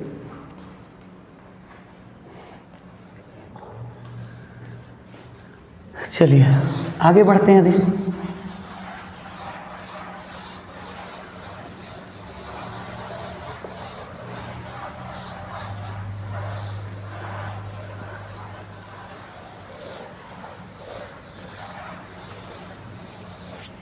देखो भाई आगे क्या है अपना, तो आगे है इलेक्ट्रिक डाइपोल। आगे क्या है, electric dipole.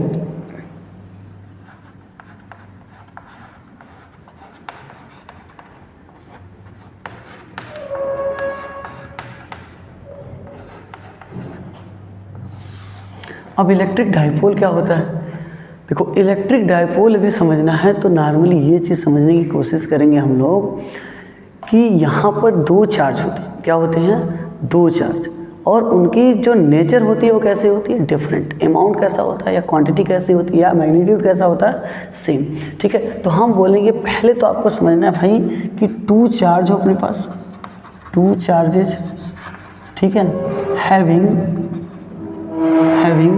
Same magnitude, having same magnitude but in opposite nature, but in opposite nature. Opposite nature, opposite nature का मतलब क्या है भाई, एक पॉजिटिव तो दूसरा नेगेटिव, प्लेस्ड, ठीक है ना, are in very small distance, बहुत ही क्या हो, स्मॉल डिस्टेंस पे हो, सेपरेट किए गए हों, रखे गए हों। तो ये जो पूरा सिस्टम या निकाय बन रहा है उसे हम लोग क्या बोलते हैं, इलेक्ट्रिक डाइपोल बोलते हैं। क्या बोलेंगे, इलेक्ट्रिक डाइपोल, ठीक है। जैसे एक चार्ज यहाँ पर मैं बोलूँ कि ये चार्ज है, अब देखो इधर यहीं पे बता के समझाऊंगा तो होगा नहीं, ठीक है। तो थोड़ा दूर समझा रहा है, बट हमारे कहने का मतलब ये जो डिस्टेंस मैं लूँगा यहाँ से आकर, जो डिस्टेंस मानने के लिए तो भाई बहुत कुछ मान लेते हैं, एक्स एल वाई जो भी मानना है मानो, कोई इशू नहीं है, ठीक है। बट यहाँ पर यदि दिखाओगे तो एक आपको बोलना होगा पॉजिटिव चार्ज और दूसरे को क्या बोलेंगे आप, निगेटिव चार्ज। ये चार्ज की वैल्यू सेम है, Q1 Q2 कर ही नहीं सकते, दिया भी है तो इसका मतलब वो कैसा होगा, इक्वल होगा। कब, जब उसने क्या बोला होगा, इलेक्ट्रिक डाइपोल का जिक्र किया होगा तब, ठीक है। तो एक पॉजिटिव और एक निगेटिव होना चाहिए। अब ऐसा नहीं कि पॉजिटिव पहले निगेटिव बाद में, वो देखने वाली बात है, वह किसी भी तरीके से देख सकते हो, ठीक है, कोई इशू नहीं है। इधर आप निगेटिव कर सकते हो, इधर पॉजिटिव कर सकते हो, बट दोनों का मैग्नीट्यूड सेम होना चाहिए, नेचर अलग हो गया। हाँ, मैंने कहा डिस्टेंस बहुत कम होना चाहिए, तो डिस्टेंस इसमें लिया था बहुत कम में 2l, क्योंकि कम भी ले रहा हो 2 से मल्टीप्लाई करके भी ले रहा हो। अब कमान है d ले लो भाई, x लेना है l ले लो, केवल l लेना है तो l भी ले लो केवल, कोई इशू नहीं है। बट थोड़ा सा क्या है कि हमें आगे डेरिवेशन की रिक्वायरमेंट होती है, इसलिए 2l मानना थोड़ा सा क्या होता है, आसान होता है। ठीक है सर, क्लियर हो गई क्या बात? ये हो गया 2l और इधर भी क्या हो गया 2l हो गया। तो यहाँ पर एक वर्ड और आता है भाई इलेक्ट्रिक डाइपोल के बाद, इलेक्ट्रिक डाइपोल मोमेंट। क्या आता है? Electric dipole moment. Electric dipole moment. Electric dipole moment क्या है सर? तो बेसिकली यहाँ पर देखो हम ये बोलते हैं कि इसमें से कोई एक चार्ज उठा लो, कोई भी एक क्या करो चार्ज उठा लो, क्योंकि चार्ज तो सेम है, तो चार्ज उठा लो Q और इन दोनों के बीच का सेपरेशन, इन दोनों के बीच का सेपरेशन, तो इनका जो प्रोडक्ट होता है इस प्रोडक्ट को हम बोलते हैं क्या? बोलो सर, इलेक्ट्रिक डाइपोल मोमेंट। ठीक है, और ये इलेक्ट्रिक डाइपोल मोमेंट जो होती है एक वेक्टर क्वांटिटी होती है। कैसी क्वांटिटी होती है? Vector quantity. इसका डायरेक्शन किधर होता है? पहले यूनिट की बात कर लेते हैं सर। तो नॉर्मल देखो यूनिट क्या दिख रहा है आपको, इसका यूनिट क्या है? कूलाम। ये लेंथ है, तो लेंथ का यूनिट क्या होता है? मीटर। तो यूनिट क्या हो जाएगा? Coulomb metre. यूनिट क्या हो जाएगा? Coulomb metre. ठीक है, इसकी बात हम यदि बात करें डायरेक्शन, भाई इसका डायरेक्शन क्या होगा? तो डायरेक्शन यदि बताना है तो मैंने कहा आप क्या बोलोगे, यहाँ पर जो P का डायरेक्शन होगा वो निगेटिव टू पॉजिटिव होता है। किधर होता है? Negative to positive. ठीक है ना, निगेटिव टू क्या होगा? पॉजिटिव। ठीक है, यहाँ पे निगेटिव यहाँ पे पॉजिटिव, तो यहाँ पे डायरेक्शन कैसे होगा? इस डायरेक्शन में। ठीक है, यहाँ निगेटिव यहाँ पॉजिटिव, तो इसमें डायरेक्शन किधर होगा? इस डायरेक्शन में। क्लियर हो गई क्या बात? बोलो। तो यदि डायरेक्शन इंडिकेट करना है किसका? इलेक्ट्रिक डाइपोल मोमेंट का, तो उसका डायरेक्शन आप क्या बोलोगे? निगेटिव टू क्या हो जाएगा? पॉजिटिव। क्लियर है? आई होप इतनी चीज़ें तो आप समझ गए होंगे कि कैसे है और कैसे नहीं है। ठीक है, चलिए फिर आगे बढ़ते हैं।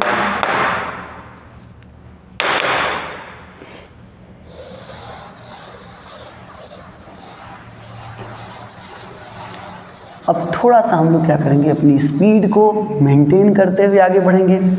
उसका रीज़न क्या है सर? उसका रीज़न ये है कि यहाँ तक बेसिक चीज़ें थी, अच्छी चीज़ें जो आपको डेफिनेटली पता होनी चाहिए। नहीं पता है तो आगे का करने में क्या होगा? प्रॉब्लम होगा। लेकिन अब यदि हम इतना चीज़ें सीख लिए हैं तो उन्हीं पीछे की चीज़ों को हम क्या करेंगे? यूज करके एक अलग से टर्म, अलग से फैक्टर्स को डिराइव करेंगे और समझेंगे। ठीक है, तो उसको समझने के लिए मतलब पीछे जो मैंने बताया कि हाँ कौन से चार्ज किसको अट्रैक्ट करते हैं, किसको रिपेल करते हैं, कौन क्या है, कैसे है, वो समझना है। ठीक है, तो पीछे चीज़ें समझ गए हो तो इधर समझने में आसानी होगी। ठीक है, नहीं समझ में आया फिर भी आप क्या करिए? कमेंट करिएगा। यदि कुछ मुझे लगे कि हाँ ये प्रॉपर एक रीजन है जो मैं छोड़ दिया या आपको समझाना चाहिए था, तो मैं उसको थोड़ा सा शॉर्ट में ऐसे समझा दूंगा, जस्ट लाइक कोई भी एक छोटा सा वीडियो अपलोड करके आपको बोल दूंगा। ठीक है, तो नॉर्मली यहाँ पर समझिए कि आगे मैं क्या बोलूँ कि क्या है वो, तो कैसे समझेंगे? तो यहाँ देखो डाइपोल जो हमने पढ़ा, तो डाइपोल की वजह से भी इलेक्ट्रिक फील्ड हमें पढ़ना होता है उसके एक्सियल पोजीशन और उसके इक्वाटोरियल पोजीशन पे। ठीक है, उसके एक्सियल पोजीशन पे और उसके इक्वाटोरियल पोजीशन पे। ठीक है, तो ये इक्वाटोरियल एक्सियल पोजीशन क्या है देखते हैं सर। पहले इलेक्ट्रिक डाइपोल तो पढ़ लिए, तो हम बोलेंगे electric field due to electric dipole. क्या बोलेंगे? Electric dipole. ठीक है सर, ये हो गई बात। अब इलेक्ट्रिक डाइपोल भाई, तो मैंने बोला कि यहाँ पर अपने पास क्या था, देखो एक्सियल पोजीशन क्या होगा, ये जो मैं पढ़ाने जा रहा हूँ किसके लिए है? एक्सियल के लिए। चलो एक्सियल के लिए, तो यहाँ पर मैंने क्या बोल रखा था कि भाई दो चार्ज होंगे तो बहुत कम सेपरेशन पे होंगे। तो यहाँ पर मैं एक ले लेता हूँ माइनस चार्ज और यहाँ पर एक ले रहा हूँ क्या? Plus charge. ठीक है क्या? अच्छा सर, इनके बीच का डिस्टेंस कितना बोला गया था सर? 2l। क्या बोला गया था? 2l। और यहाँ पर इनका मिड पॉइंट यदि मान लो O है, तो इस चार्ज को मिलाने वाली जो लाइन होगी, इन चार्ज को मिलाने वाली जो क्या होगी? लाइन होगी, उस लाइन पर कहीं भी पॉइंट आप यदि लेते हो तो उस पॉइंट को ही हम क्या बोलते हैं? एक्सियल पॉइंट बोलते हैं। ठीक है, line joining the negative and positive charge, वो क्या है आपका? बोलो, एक्सियल लाइन। तो इसी पर मैं कह रहा हूँ कि r डिस्टेंस पे मान लो मैं क्या ले रहा हूँ, कोई एक पॉइंट ले रहा हूँ P, और इस पॉइंट P पर मुझे क्या निकालना? इलेक्ट्रिक फील्ड की वैल्यू निकालिए। ठीक है। तो मैंने आपको देखो पीछे जो पढ़ा है उसी को यूज करेंगे और नॉर्मली धीरे धीरे सॉल्व करते जाएंगे। ये डिस्टेंस बहुत कम होता है, आर के कंपेरिजन में तो बहुत ही कम है, ऐसा सोच के चलना। अब निगेटिव चार्ज है भाई, तो निगेटिव चार्ज यहाँ पर कोई दूसरा चार्ज यदि आप रख भी देते हो, हालांकि उससे मुझे मतलब नहीं है, हमें मतलब है केवल चार्ज से, उसके डायरेक्शन से, इलेक्ट्रिक फील्ड से, उसके डायरेक्शन से। तो निगेटिव चार्ज है, तो मैंने निगेटिव चार्ज के केस में बनाया था क्या, आपको याद होगा, पॉजिटिव चार्ज से मैंने पॉजिटिव के दूर बनाने की कोशिश की थी, ये वाला देख लो, याद रहेगा तो हो जाएगा, ठीक है। और निगेटिव चार्ज से जब बनाया था तो कैसे बनाया था सर, केवल निगेटिव चार्ज से, तो निगेटिव चार्ज इसकी तरफ बनाने की कोशिश की गई थी, बोलो बनाया था कि नहीं बनाया था। तो जस्ट वही निगेटिव चार्ज है, तो आप बोलोगे इसकी वजह से इस डायरेक्शन में आएगा इलेक्ट्रिक फील्ड, ठीक है। इसे बोल देंगे ई निगेटिव, चलो क्या कर देते हैं, ई निगेटिव बोल देते हैं। और यहाँ पर प्लस चार्ज है, तो प्लस की वजह से प्लस से दूर जाएगा, तो इसे दिखा देते हैं ई पॉजिटिव।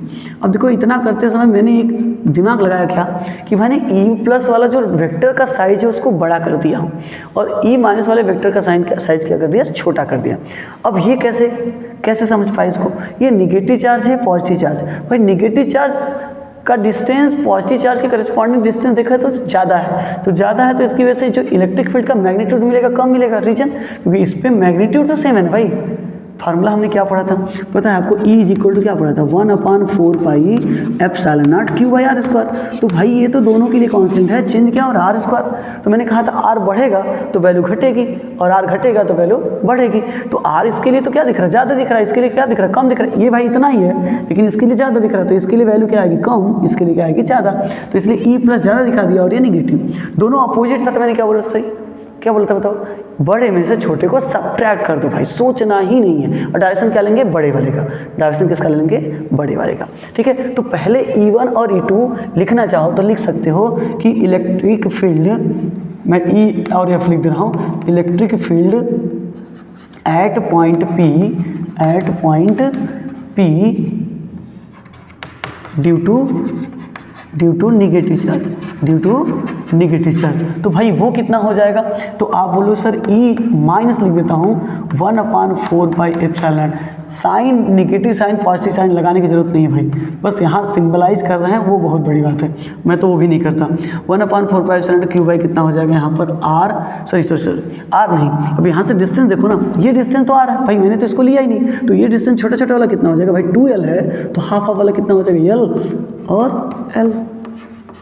तो यहाँ से टोटल डिस्टेंस कितना हो गया सर, R प्लस L, और यहाँ से डिस्टेंस देखो तो क्या हो जाएगा, ये टोटल R है, ये L है, तो क्या हो जाएगा R माइनस L।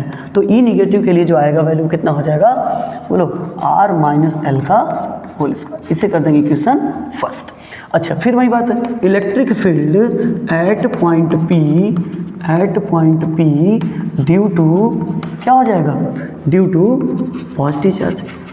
तो पॉजिटिव चार्ज के लिए लोगे तो क्या होगा, बोलो E पॉजिटिव, तो कितना हो जाएगा 1/4 pi epsilon naught Q by कितना हो जाएगा R प्लस L का होल स्क्वायर। क्यों, इस बार डिस्टेंस, ओ भाई ये डिस्टेंस क्या होगा, निगेटिव के लिए लिए थे, तो निगेटिव के लिए क्या होगा, प्लस होगा, और प्लस के लिए क्या होगा, माइनस वाला, ठीक है। यदि जिसने भी ये सोचा था कि भाई सर ने गलती की है, मैं उसके लिए शाबाशी दूंगा चाहूँगा, क्योंकि उसने पकड़ लिया तो भाई मतलब उसका कॉन्सेप्ट क्लियर है कि गलती कर रहे हैं सर। तो यहाँ से यहाँ का डिस्टेंस तो R प्लस L था ना, तो हम R प्लस L रखेंगे, और प्लस वाले के लिए क्या था, R माइनस L, तो हम क्या रखेंगे, R माइनस L। ये हो गया भाई सेकेंड, ठीक है।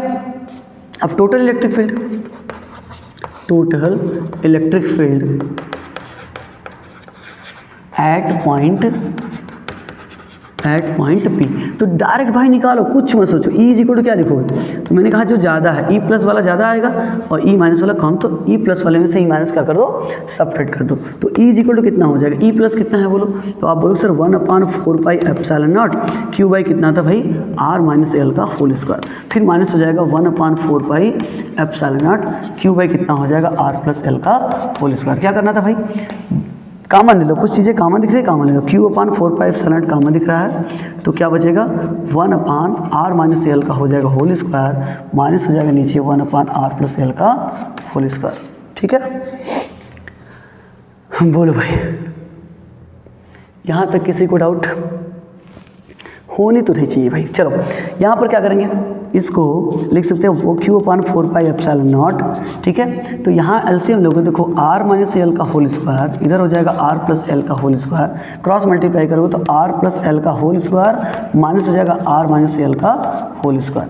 तो इधर a square minus B square है, a square minus B square, तो एक बॉक्स में क्या करेंगे उसे ऐड करेंगे, दूसरे में क्या कर देंगे सबट्रैक्ट कर देंगे। तो E इज इक्वल टू कितना हो जाएगा q/4πε0, क्या हो जाएगा बताओ, इसको लिखोगे r plus L, a plus B, मतलब जैसे साइन है वैसे लिख दो, ठीक है, r a प्लस बी, दूसरे ब्रैकेट में क्या होगा a माइनस बी, तो r प्लस एल, माइनस करोगे साइन चेंज होगा, r प्लस में है माइनस में हो जाएगा और एल माइनस में तो प्लस, डिवाइड बाई, इधर देखो स्क्वायर साथ में रखेंगे तो ये भी क्या है r minus L r plus L, ठीक है। और दूसरी केस इधर इतना थोड़ा समझना चाहो कि ये मैंने कहा एल बहुत छोटा, ऊपर भी कर सकते थे बट ऐसा नहीं करेंगे भाई, क्योंकि ऊपर वैल्यू ऐड होने वाली है और बड़ी वैल्यू, तो वो क्या करेंगे ऐड होना है तो बढ़ जाएगा, लेकिन छोटी वैल्यू को मल्टीप्लाई करते हैं तो छोटा आता है। इसलिए आप क्या करो कि यल की वैल्यू को हटा दो, यल बोलो कि बहुत लेस है किससे, आर से, तो मैं क्या कर रहा हूँ यल हटा दे रहा हूँ नीचे वाले पोर्शन से केवल, तो नीचे वाले पोर्शन से हटा दूंगा तो लिखूंगा R square into R square, क्या लिख दूंगा R square into R square, तो नीचे क्या हो जाएगा सर q/4πε0, ऊपर देखो यल से यल कैंसिल था, इधर आर से आर कैंसिल है, तो इधर कितना हो जाएगा 2r और इंटू इधर हो जाएगा 2l divide by R square into कितना हो जाएगा आर स्क्वायर, एक r से इसका पावर कट कर दो तो क्या बचेगा सर q/4πε0 कितना हो जाएगा 2 into 2l divide by R cube, एक r बचा था यहाँ, देखो q इंटू 2l को क्या बोलते हो, p बोलते हो ना, बोलते हो कि नहीं बोलते हो, फिर ध्यान से अभी पीछे पढ़ा हमको करें कि q इंटू 2l हो तो क्या बोलोगे p क्या था इलेक्ट्रिक डाइपोल मोमेंट, ठीक है, तो 2p कितना हो जाएगा r क्यूब, ये हो जाएगा किसी डाइपोल की वजह से उसके एक्सिस पर इलेक्ट्रिक फील्ड। अब किसी को ये मन में होगा सर वेक्टर फॉर्म में लिखना होगा तो कैसे लिखेंगे, अरे भाई क्या करना है, देखो ये आपका एक्स एक्सिस होता है, ये आपका वाई एक्सिस है, ठीक है, जेड एक्सिस का बात ही नहीं करना इधर, तो ये जो आ रहा है ई प्लस ई निगेटिव, तो फाइनल किधर आ रहा है, फाइनल हमारा आ रहा है ई प्लस की तरफ, फाइनल किधर आ रहा है ई प्लस की तरफ, तो ई प्लस एक्स एक्सिस के पॉजिटिव डायरेक्शन में जाएंगे कि निगेटिव, इसका डायरेक्शन इस डायरेक्शन तो पॉजिटिव डायरेक्शन होगा, कैसा डायरेक्शन होगा पॉजिटिव, जब पॉजिटिव डायरेक्शन है तो इसका मतलब यदि हमें उस डायरेक्शन का यूनिट वेक्टर लूँ तो क्या होता है आई कैप, तो आप लिखना चाहो तो क्या हो जाएगा 1/4πε0 2p vector divide by 2p vector नहीं लगाओगे तो चलेगा r क्यूब इंटू यहाँ पर कितना हो जाएगा सर आई कैप, क्या हो जाएगा आई कैप, ये हो जाएगा हमारा इन वेक्टर फॉर्म किसकी वैल्यू इलेक्ट्रिक फील्ड इंटेंसिटी की, ठीक है। तो देखो कितने आराम से हम लोग करना चाह रहे हैं और कर भी ले जा रहे हैं, ऐसा कुछ है नहीं कि हम लोगों से कुछ चीज़ें छूटे, हाँ कॉन्सेप्ट क्लियर है तो करने में कोई बुराई नहीं है, बहुत आसानी से करते चले जाओगे। अब ऐसा नहीं कि आप अभी बोलोगे सर कॉन्सेप्ट क्लियर नहीं, अब कॉन्सेप्ट तो क्लियर होना चाहिए, कैसे आ रहा है कैसे आ रहा है A to Z मैं हर एक चीज़ आपको बोलते चला जा रहा हूँ, ठीक है। तो सेम ऐसे ही क्या करोगे आप, नॉर्मली देखा जाए तो किसके लिए कर लोगे सर, जब डाइपोल किस पे हो, मतलब जो इलेक्ट्रिक डाइपोल के इक्वाटोरियल पोजीशन पे, इक्वाटोरियल पोजीशन का मैं आपको हिंट बस दूंगा, करिएगा नहीं आएगा कमेंट करिएगा, ठीक है, उसको मैं विद इन 2 मिनट का एक छोटा सा वीडियो 3 मिनट का एक छोटा सा वीडियो बना के अपलोड कर दूंगा, ठीक है। बेसिकली मेरे ख्याल से अभी इतना आपको समझाया तो वो चीज़ भी आप अच्छे से समझ जाओगे, ठीक है। या चलो नहीं तो कर देते हैं, कोई बात नहीं है, क्योंकि वो थोड़ा सा अलग होता है तो आपको फील आएगा कि सर वो नहीं करा रहे हैं, वही तो मुझे जानना था, ये वाला तो मुझे भी आता था, कुछ लोगों का ये भी होता है करना, ठीक है। तो चलो भाई देख लेते हैं, उसको भी कर लेते हैं, उसके किस पोजीशन पे करना है हमें, इक्वाटोरियल पे। अब एक्सियल हो गया, अब हम बात करेंगे इक्वाटोरियल। तो इक्वाटोरियल क्या होता है भाई, इक्वाटोरियल कंडीशन में क्या होता है उसको समझते हैं, ठीक है।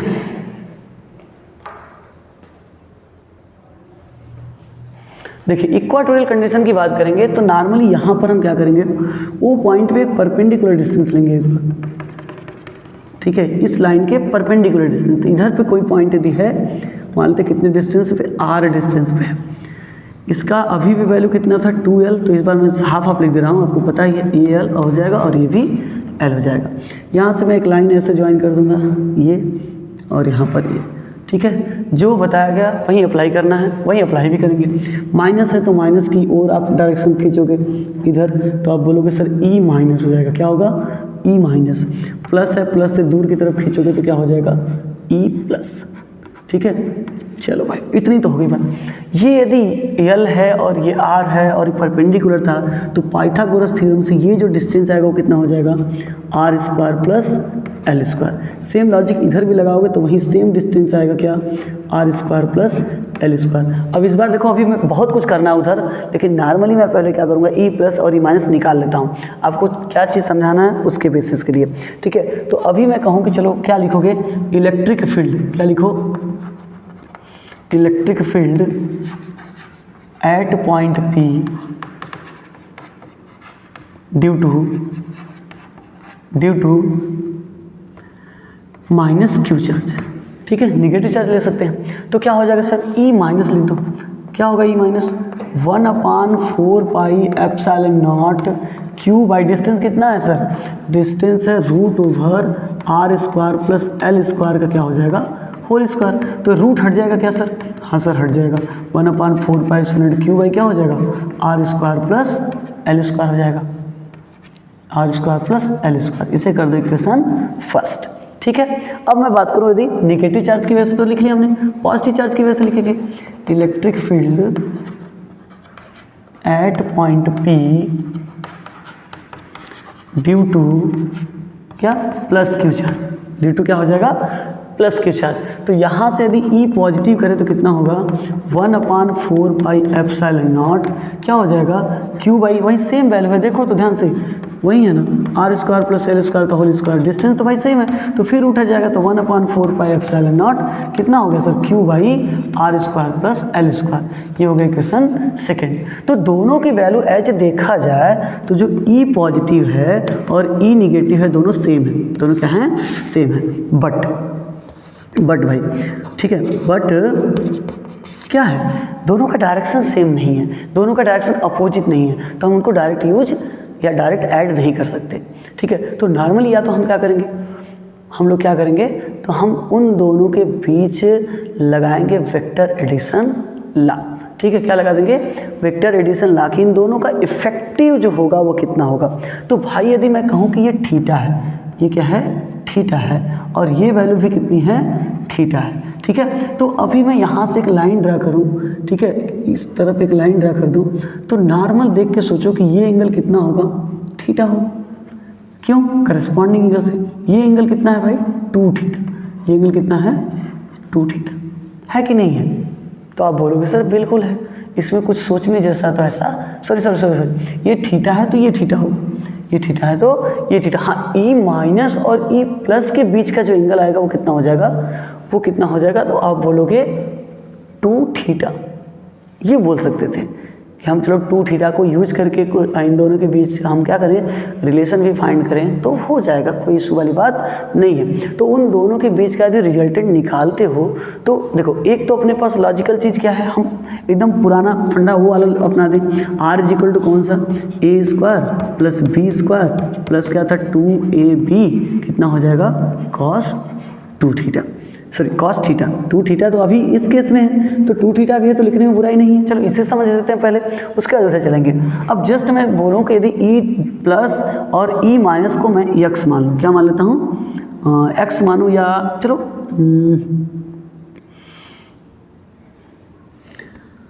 E तो मान नहीं सकता क्योंकि इक्विवेलेंट दिखाना है, तो इसको मैं मान लेता हूँ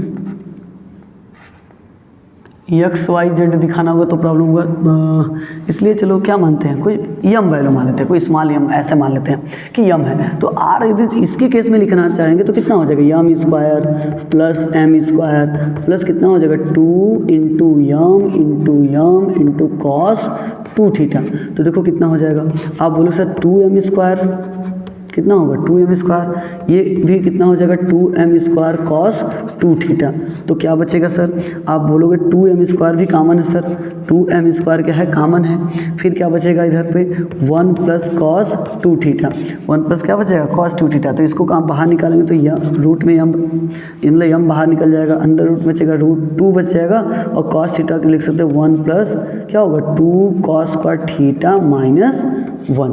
तो देखो 2 cos स्क्वायर थीटा माइनस 1, तो ये इससे कैंसिल हो जाएगा। तो इधर यम रूट में कितना हो जाएगा, 2 2 जा 4 cos स्क्वायर थीटा। तो इसका मतलब इधर कितना आ जाएगा, इसका निकालेंगे स्क्वायर रूट तो कितना हो जाएगा 2m cos थीटा। तो भाई जो रिजल्टेंट मिलेगा वो कितना आ रहा है, 2m cos थीटा। क्या रहा है, 2m cos थीटा। तो नॉर्मली ये बोल सकते हो कि ऐसे यदि सॉल्व कर देंगे तो हमारा ये आ जाएगा। तो इस केस में मैं बोलना चाह रहा हूँ कि यदि आप भी क्या करोगे, अप्लाई करोगे, रिजल्टेंट निकालोगे, तो इक्विवेलेंट यदि मैं कहूँ कि सो टोटल जो इलेक्ट्रिक फील्ड होगा, टोटल जो इलेक्ट्रिक फील्ड होगा, electric field at point P वो कितना हो जाएगा। तो वेक्टर एडिशन ला तो हम लोग पढ़ चुके हैं अच्छे से, ठीक है। उसके करस्पॉन्डिंग यदि इस पूरे वैल्यू को दिखाते हुए भी आगे बढ़े तो हमारा 2m cos थीटा आएगा। अब 2m cos थीटा में इन दोनों में से कोई एक वैल्यू यूज कर सकते हो, इन दोनों में से कोई एक वैल्यू यूज कर सकते हो। चलो यम डैश ना लेके हम ई डैश ले लेते हैं, यम डैश ना लेके हम क्या लेते हैं, ई डैश। तो हमारा ई जो आएगा वो कितना आ जाएगा, यम के प्लेस पे ई डैश लिख देंगे तो कितना हो जाएगा 2, बोलो सर 2 ई डैश कॉस थीटा। 2 ई डैश क्या हो जाएगा, कॉस थीटा। वैल्यू पुट करो सर, तो 2 ई डैश की वैल्यू, इन दोनों को ई डैश मैंने बोल दिया, इन दोनों में से कोई एक, तो 1/4 पाई एप्सिलॉन नॉट कितना हो जाएगा, Q by R square plus क्या हो जाएगा, एल स्क्वायर। ये हो गया और इंटू कॉस थीटा। अब फिगर से कॉस थीटा की वैल्यू निकालो तो 2/4 पाई एप्सिलॉन नॉट यहाँ हो जाएगा Q upon R square plus L square, cos theta की वैल्यू। अब यहाँ से कॉस थीटा निकालोगे, देखो L cos theta base upon hypotenuse, तो बेस कितना यल, हाइपोटेनस कितना, रूट में R square plus L square, root में आर स्क्वायर प्लस क्या है, एल स्क्वायर। तो ई इज इक्वल टू कितना आ जाएगा, ई इज इक्वल टू जो हमारा आएगा वो कितना होगा 2/4 pi epsilon not Q upon कितना था, R square plus L square into cos theta की वैल्यू यही है ना, सॉरी यहाँ पर रखना चाहिए था, कॉस यहीं रखना था। कॉस थीटा कितना हो जाएगा, L by root over R square plus L square, ठीक है। तो ये तो हो गया। अब इसी वैल्यू को आगे बढ़ाएं तो Q और L साथ में हो जाएगा और इधर इन दोनों का पावर, इधर रूट है तो 1/2 और इधर 1, इसको पूरा समझेंगे तो 1, तो 1 और 1/2 ऐड कर देंगे तो कितना हो जाएगा 3/2। फिर Q इंटू 2L को क्या बोलते हैं, P बोलते हैं। Q इंटू 2L को क्या बोलते हैं, P। तो इज इक्वल टू कितना हो जाएगा 1/4 पाई एप्सिलॉन नॉट, यहाँ पे कितना हो जाएगा P डिवाइड बाय कितना हो जाएगा सर, आर स्क्वायर प्लस कितना होगा L square to the power 3/2। फिर यही बात करोगे सर, L की वैल्यू लेस देन आर है, so L can be neglected, तो L की वैल्यू 0 कर दो।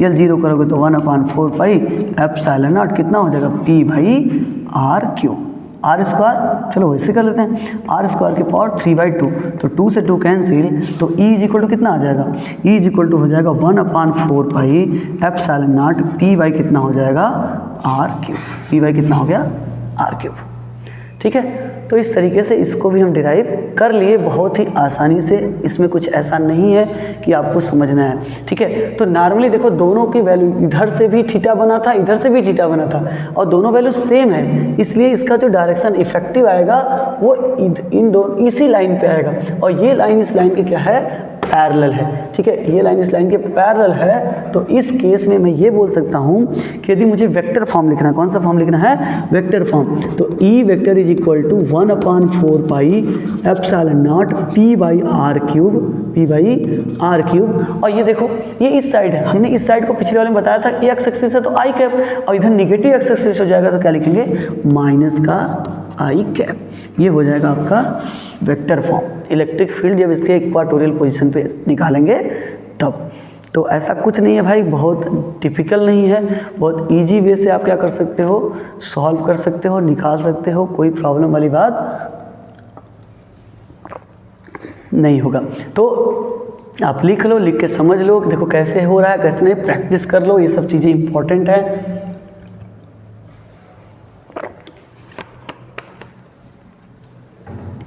ठीक है ना। चलिए अब यहाँ तक यदि चीज़ें क्लियर हैं तो इसमें एक टॉपिक और है छोटा सा, उसको समझने का प्रयास करते हैं और उसको कैसे करेंगे देख लेते हैं, ठीक है।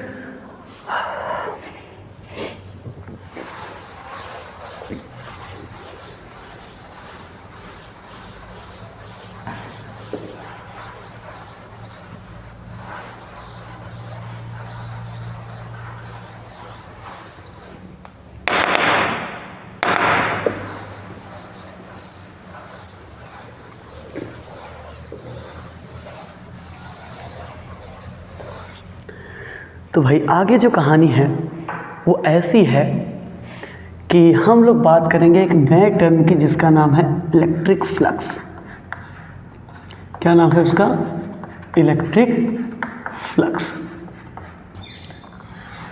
अब इलेक्ट्रिक फ्लक्स क्या है इसके बारे में देखें तो इलेक्ट्रिक फ्लक्स बेसिकली देखो क्या होता है, ये भी इलेक्ट्रिक फील्ड लाइंस है, लेकिन इसमें थोड़ा सा ये है कि ये बताता है number of electric field lines, number of electric field lines.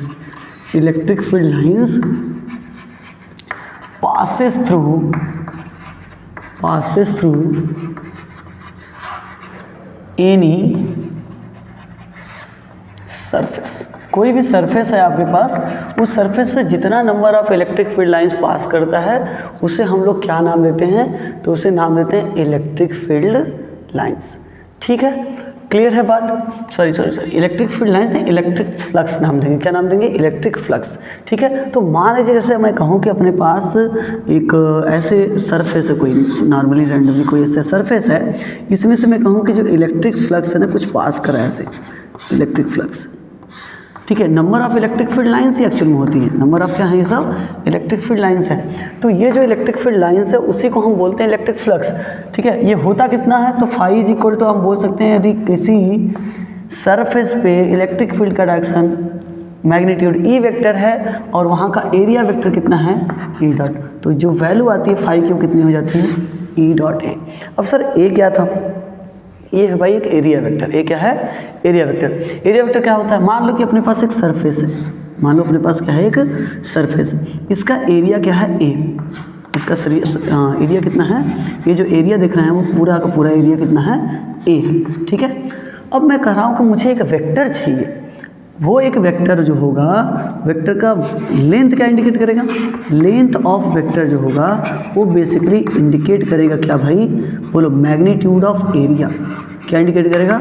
Magnitude of area. Magnitude of area को इंडिकेट करेगा। दूसरी बात यह है कि यहाँ पर डायरेक्शन क्या होगा? तो डायरेक्शन ऑफ वेक्टर क्या होगा? डायरेक्शन ऑफ वेक्टर, तो ये जो होता है वो किधर होगा? तो आप बोलोगे perpendicular to the surface. Perpendicular to the surface, वो सरफेस के जस्ट क्या होता है? परपेंडिकुलर होता है। तो यहाँ पर मैं कहूँ कि चलो एक परपेंडिकुलर लाइन ड्रा करेंगे तो ये कितना हो जाएगा? ए वेक्टर। ठीक है, अब ए वेक्टर में चलो मैं ये कहूँ कि यहाँ पर एक यूनिट वेक्टर है एन कैप। यूनिट वेक्टर क्या है? N cap. तो ये भी आप लिख सकते हो कि ए वेक्टर किसके इक्वल होगा? मैग्नीट्यूड ऑफ ए इंटू क्या हो जाएगा? N cap. क्या हो जाएगा? N cap. तो एन कैप लिखना चाहोगे तो कुछ ऐसे भी लिख सकते हो कि ए वेक्टर डिवाइड बाई क्या है? Mod of A vector. Mod of A का मतलब magnitude of A. Mod of A का मतलब क्या है? Magnitude of A. तो इसको केवल ए भी लिख सकते हैं विदाउट यूजिंग वेक्टर। ठीक है, क्लियर है क्या? मतलब वो भी एक क्या है? वेक्टर क्वांटिटी है। अब क्या है बात? मैंने ये बोला कि चलो फाई जो होगा वो ई डॉट ए के इक्वल होगा। तो मान लो इस सरफेस का जो एरिया वेक्टर है वो इस डायरेक्शन में आएगा, ए वेक्टर, और ये हमारा दिखा रहा है इसको ई वेक्टर को। तो यहाँ पर मैं ये बोलूँ कि इलेक्ट्रिक फील्ड जो लाइंस हैं, ठीक है, ये एरिया वेक्टर के साथ थीटा एंगल बना रही है। कितना एंगल बना रही है? थीटा। तो जब मैं फाई को ब्रेक करूँगा, फाई ई लिख दूँ बेसिकली, तो ये कितना हो जाएगा? ई ए कॉस थीटा। क्या हो जाएगा? ई ए कॉस थीटा। फाई की वैल्यू कितनी आ जाएगी? ई ए कॉस थीटा। क्लियर है क्या? चलो, एंगल की वैल्यू समझ लो, अलग अलग रखते हैं कि यदि आप समझ लो थीटा की वैल्यू 0 रखते हो। क्या रखते हो? थीटा की वैल्यू 0, तो फाई ई की वैल्यू मैक्सिमम आएगी, वो भी कितनी आ जाएगी सर? ई ए। मैक्सिमम कितनी आ जाएगी? ई ए। ठीक है, यदि थीटा की वैल्यू मैं कितना रख दूँ? 90 डिग्री। थीटा की वैल्यू मैं कितना रख दूँ? 90 डिग्री। तो उस केस में क्या होगा भाई? कॉस थीटा की वैल्यू होती है 0, तो फाई इस केस में कॉस 90 की वैल्यू 0 है, तो फाई भी कितना हो जाएगा? 0। अब यहाँ पर मैं थीटा की वैल्यू 180 रख दूँ, तब क्या होगा? तो 180 की वैल्यू कॉस में कितनी होती है? -1, तो माइनस ई आ जाएगा। तो मतलब एक जगह मुझे क्या दिख रहा है? माइनस, तो दूसरी जगह क्या दिख रहा है? प्लस। ये माइनस प्लस दिख कब रहा है सर? माइनस प्लस जो दिख रहा है वो कब दिख रहा है? तो बेसिकली जब ई वेक्टर और ए वेक्टर का डायरेक्शन सेम है तो प्लस दिख रहा है। ए वेक्टर और ई वेक्टर का डायरेक्शन अपोजिट है तो क्या दिख रहा है? वो दिख रहा है कैसा? निगेटिव। तो इसका मतलब ये है कि जस्ट जैसे मैं अपने हथेली की बात करूं तो जस्ट इसके करस्पॉन्डिंग इलेक्ट्रिक फील्ड का लाइन डायरेक्शन इधर है, तो ये इलेक्ट्रिक फील्ड लाइन से इधर निकल रहा है, तो एरिया वेक्टर इसके करस्पॉन्डिंग एरिया वेक्टर इस डायरेक्शन में, इलेक्ट्रिक फील्ड का डायरेक्शन भी इस डायरेक्शन में, तो ये पॉजिटिव आएगा। लेकिन मैं इस सरफेस पे देखूंगा तो इलेक्ट्रिक फील्ड का डायरेक्शन इधर था, क्योंकि इधर से जाकर उधर निकल रहा था, तो ये इंटर कर रहा है। लेकिन इस पे एरिया वेक्टर इस साइड होगा, तो एरिया वेक्टर इस साइड और इलेक्ट्रिक फील्ड दोनों अपोजिट हो गए। तो मतलब ये इंडिकेट कर रहा है कि इस सरफेस पे इलेक्ट्रिक फील्ड लाइन इसमें इंटर कर रही है। नेगेटिव आने का मतलब क्या है कि वो इंटर कर रही है उस सरफेस से। यदि पॉजिटिव आ रहा है तो उस सरफेस से क्या हो रही है, बाहर निकल रही है। ठीक है, तो ये चीज़ यहाँ पर आप समझोगे इलेक्ट्रिक फ्लक्स में क्या चीज़ें कैसी है। ठीक है, तो यदि मैं उसका हाफ रोटेशन करूं, सोच के देखो, यदि हाफ रोटेशन करूं तो चेंज इन फ्लक्स कितना होगा। हालांकि उसका यूज नहीं है, बट चेंज इन फ्लक्स यदि सोच के देखो, change in flux electric flux वो कितना होगा यदि मैं इसके इस ओरिएंटेशन से इसको मैं ऐसे रोटेट कर दूं, तो इस सरफेस के करस्पॉन्डिंग कितना चेंज होगा। तो इधर देखेंगे तो प्लस था, इधर देखेंगे तो क्या हो जाएगा, माइनस हो जाएगा। ठीक है, या इधर थे, इधर से देखेंगे तो माइनस था, इधर से देखेंगे तो क्या हो जाएगा, प्लस हो जाएगा। तो चेंज इन फ्लक्स देखोगे तो टोटल फाइनल माइनस क्या करेंगे, इनिशियल करेंगे। फाइनल माइनस क्या करेंगे, इनिशियल। तो चलो मॉडुलस फंक्शन ले लेते हैं।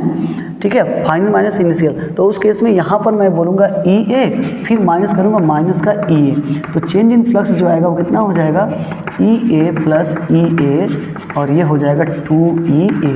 मतलब हाफ ओरिएंटेशन चेंज करने पे चेंज इन फ्लक्स की वैल्यू कितनी होगी, बोलो सर, 2E A। ठीक है, क्लियर है इतनी चीज़।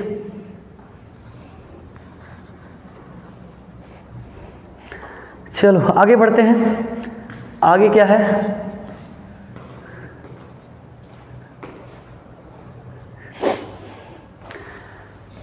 इसके बाद देखेंगे तो अपने पास है भाई क्या, तो इलेक्ट्रिक फ्लक्स तो देख लिया गया। अब इलेक्ट्रिक फ्लक्स से रिलेटेड कुछ क्वेश्चन को थोड़ा समझने का प्रयास करें कि क्या क्या क्वेश्चन कैसे कैसे हैं, उसके बारे में भी अध्ययन करें या समझने का प्रयास करें तो क्या है। तो नॉर्मली देखो, अभी मैंने कहा कि यदि आप ये समझ पा रहे हो कि ये आपके पास सरफेस था, तो ये इधर से जितनी इलेक्ट्रिक फील्ड लाइंस जाएंगी उधर से निकल भी जाती हैं। जैसे क्या होती हैं, निकल। क्या इलेक्ट्रिक फील्ड लाइंस रुकती हैं क्या अंदर, नहीं रुकती हैं। तो इसके बेसिस पे यहाँ पर एक लॉ आया जिसे हम लोग पढ़ते हैं किस नाम से, गॉस लॉ के साथ। किस नाम से लॉ से समझते हैं, गॉस लॉ से।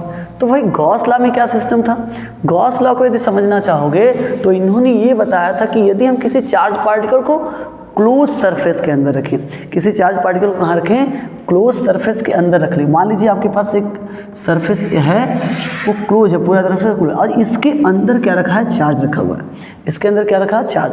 अब यदि प्लस चार्ज होगा तो आपको पता है इलेक्ट्रिक फील्ड लाइंस बाहर निकलेंगी। क्या निकलेंगी, बाहर, क्योंकि इलेक्ट्रिक फील्ड का डायरेक्शन किधर होता है, बाहर की तरफ।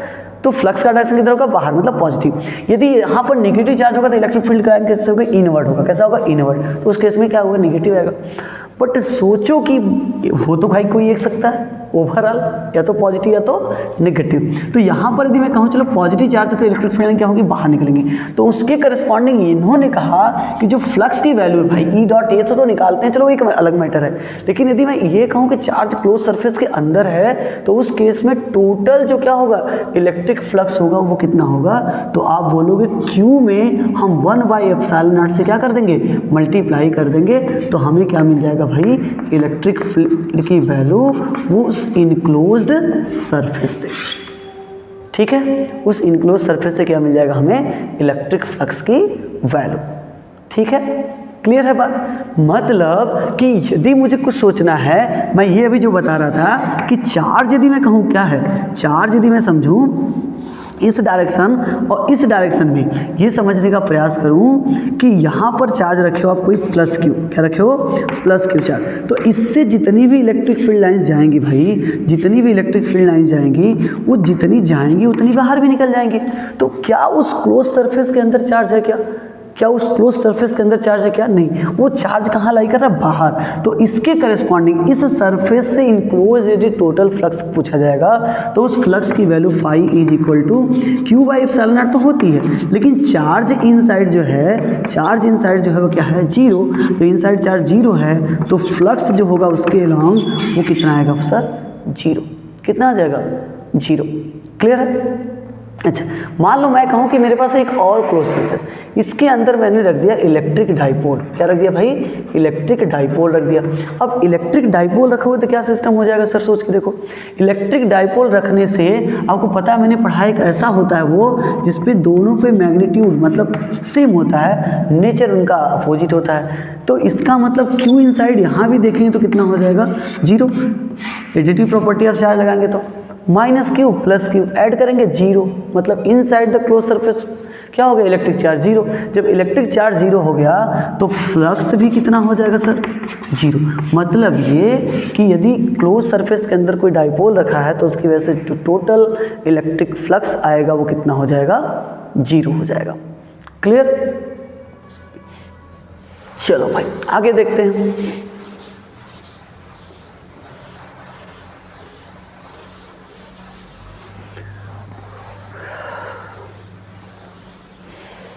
आगे क्या है? आगे यदि मैं बात करूं तो मान लो अपने पास क्या है? एक क्यूब है। ये क्या है? क्यूब। तो क्यूब आप जानते हो एक ऐसा 3D शेप है जिसका सरफेस एरिया क्या होता है? सरफेस एरिया ने एज जो होता है वो सेम होता है, मतलब length into breadth into height सब क्या होती है? सेम होती है। मैं कह रहा हूँ एक चार्ज है जो इसके सेंटर पे रखा हुआ है। Charge Q placed at the center of the at the center of cube के सेंटर है। तो भाई आपसे पूछा जा रहा है टोटल फ्लक्स बताओ। क्या बताओ? टोटल फ्लक्स बताओ। ठीक, टोटल फ्लक्स की जब वैल्यू निकालोगे तो क्या होगा? सोच के देखो भाई, चार्ज रखा है अंदर, जब चार्ज अंदर रखा है तो क्या बोलोगे? इसमें कुछ सोचना ही नहीं, फाई इज इक्वल टू कितना बोल दोगे? Q by epsilon not. ठीक है, ये टोटल चार्ज मैंने पूछा। लेकिन यदि मैं पूछूं flux through one face, flux through one face, किसी वन फेस से यदि मैं फ्लक्स की वैल्यू पूछूंगा तो कितना बताओगे? तो जो सोच के देखो ना, टोटल सरफेस कितने हैं? 6, फेस कितने हैं? 6 है। तो 6 का मिला के कितना जा रहा है? Q by epsilon. तो मुझे एक फेस का चाहिए तो क्या होगा? टोटल में किससे डिवाइड कर देंगे सर? 6 से डिवाइड कर देंगे। तो क्यू बाई एप्सिलॉन था, 6 से डिवाइड करने में कितना हो जाएगा? Q by 6 epsilon not. एक फेस से कितना हो जाएगा? Q by 6 epsilon not. यही सेम काम यदि हम ऐसे करें कि इसके चार्ज को हम कहाँ पे रख दें? सेंटर पे, सेंटर पे न रख के किसी कॉर्नर पे रख दें, किसी ही कॉर्नर पे रख दें। तो कॉर्नर पे देखोगे तो नॉर्मली जैसे मैं इस कॉर्नर का बात करूं तो देखो ये किसके साथ अटैच है? 3 फेस के साथ। 1 2 3, कितने फेस से अटैच है? 3 फेस से। 1 2 3 फेस से अटैच है। मतलब मैं कहूँ कि इसके क्रॉस यदि तुम और भी पार्टिकल और भी कोई ऐसा क्यूबिक शेप में रखोगे, क्यूबॉइड है बस, क्यूब समझ लो इतना ही लेंथ का, तो इस वाले पोर्शन का जो चार्ज है तो इसका पार्ट, कुछ पार्ट बाहर होगा कुछ अंदर होगा। तो अंदर कितना पार्ट जाएगा? तो इसके अकॉर्डिंग देखो, एक आप इधर रख सकते हो, जस्ट क्यूब समझा रहे हैं, इधर एक रख सकते हो। ठीक है, तो 2 हो गया, ये एक तो था ही, एक 2 हो गया। फिर इसके ऊपर एक इस साइड रखोगे, इसके ऊपर 4 हो जाएगा। 4 इधर हो गया तो 4 इसके बगल में हो जाएगा। मतलब ये चार्ज का जो डिस्ट्रीब्यूशन है उसको बीच में करना चाह रहा हो, किसी क्लोज पार्ट के बीच में करना चाह रहा हो। तो ऐसे तुमको कितने क्यूब लगाने होंगे कॉर्नर वाले को बीच में करने के लिए? तो टोटल 8, तब जाके वो किसी सरफेस के अंदर जाएगा। तो यहाँ पर सोच के देखो कि ये वाले पोर्शन को यदि यहाँ रख रहे हो तो मैंने कहा ना, एक इधर से लगा दो, ठीक है, एक ये लगा है ऑलरेडी, एक इसके ऊपर से रख दो, एक इसके इस साइड रख दो। 4 ऐसे लगे, लेकिन बगल में अभी भी तो दिख रहा होगा, तो उसको भी ढकने के लिए 4 और से चाहिए। तो मतलब ये जो आपके पास चार्ज है वो टोटल कितने पार्ट में डिस्ट्रीब्यूट हो जा रहा है? 8 पार्ट में। 8 पार्ट में डिस्ट्रीब्यूट हो रहा है, मतलब चार्ज ही कितना हो जाएगा? ठीक है ना। तो आप बोल सकते हो कि इस चार्ज का जो इसके लिए योगदान होगा, उस चार्ज का फ्लक्स किसके लिए? इस क्यूब के लिए, सिंगल क्यूब के लिए, वो चार्ज कितना जब होगा? तो क्यू डैश मान सकते हैं। तो आप बोलोगे सर क्यू डैश की वैल्यू कितना लेंगे? Q by 8। क्यों भाई? 1/8 से तो लग रहा है, बाकी तो चला जा रहा है। तो फ्लक्स कितना हो जाएगा?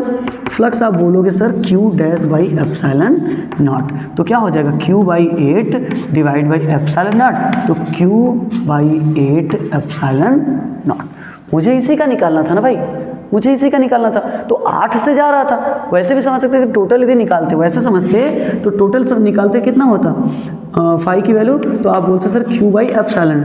लेकिन मैंने कहा कि ये जो होगा वो 8 क्यूब से जाएगा, मुझे सिंगल क्यूब का निकालना है। तो सिंगल क्यूब का निकालना है तो 8 से क्या कर देंगे? डिवाइड कर देंगे। तो कितना हो जाएगा? Q by 8 epsilon not. फिर वही बात करेंगे एक फेस से, तो यहाँ पे रख के यदि एक फेस से निकालेंगे तो ये फेस और ये फेस, इनके साथ जो एंगल बनेगा एरिया वेक्टर और इलेक्ट्रिक फील्ड का, जस्ट सोचो यदि पॉजिटिव चार्ज है तो इलेक्ट्रिक फील्ड का डायरेक्शन इधर जाएगा, एरिया वेक्टर का डायरेक्शन इसके परपेंडिकुलर। यहाँ पर यदि रखेंगे तो क्या हो जाएगा, इस इलेक्ट्रिक फील्ड का डायरेक्शन इधर और एरिया वेक्टर का डायरेक्शन इसके परपेंडिकुलर, तो एंगल कितना बना 90 डिग्री, तो फ्लक्स कितना हो जाएगा 0। तो 3 फेस इसके कंटेक्ट में ऐसे आ रहे हैं जहाँ से फ्लक्स 0 होगा, एक ये और एक ये, जब यहाँ रखेंगे तो बचा 3 फेस। क्यूब का लेके बता रहा भाई, क्यूबाइड देख के मत सोचना कि ऐसे कैसे कर रहा हूँ सर। तो 1 फेज से कितना हो जाएगा, 1 फेज से देखोगे तो कितना हो जाएगा 5e डैश, तो 5e बाई कितना कर देंगे इस बार 3, क्योंकि 3 ही बचा है, तो 5 कितना था q by 8 epsilon not divide by 3 कर देंगे तो हो जाएगा q बाई 8 3 24 एप्सिलॉन नॉट। ठीक है क्या, क्लियर। तो इस तरीके से हम लोग क्या करेंगे यहाँ पे समझेंगे तो ये क्लियर हो जाएगा। ठीक है, चलो आगे बढ़ते हैं। देख लो, इसको लिखना होगा तो भाई आप क्या करो, स्क्रीनशॉट लेकर रखो, बनाओ नोट्स, वीडियो है तो पॉज करो, बनाओ, कोई इशू नहीं।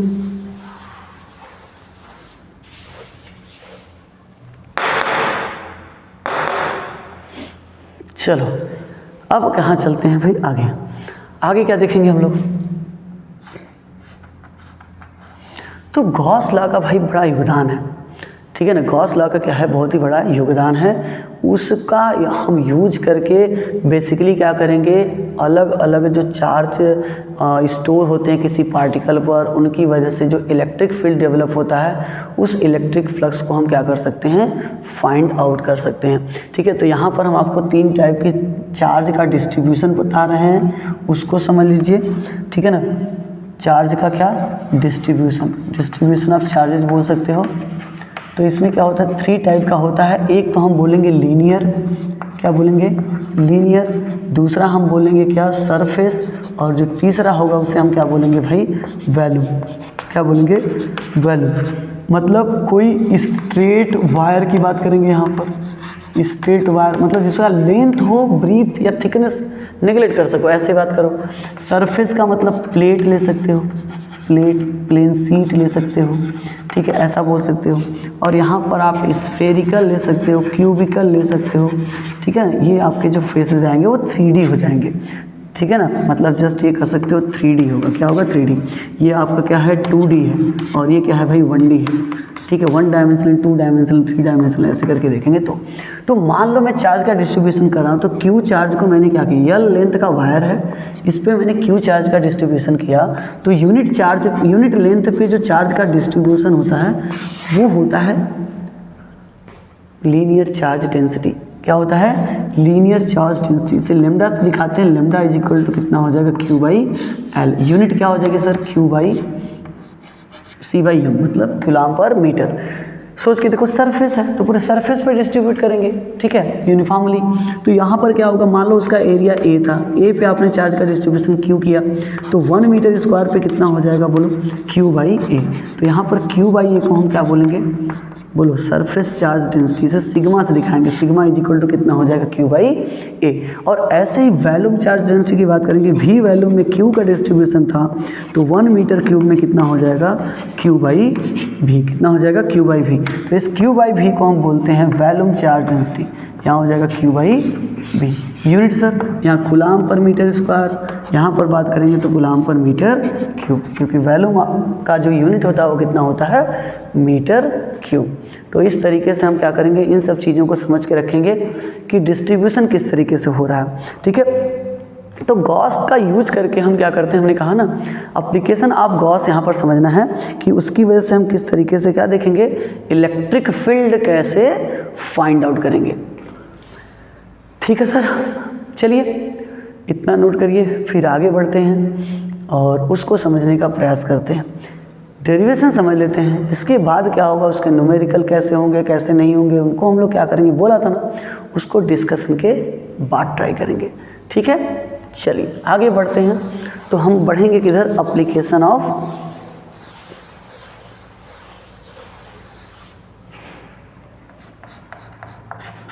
Gauss theorem.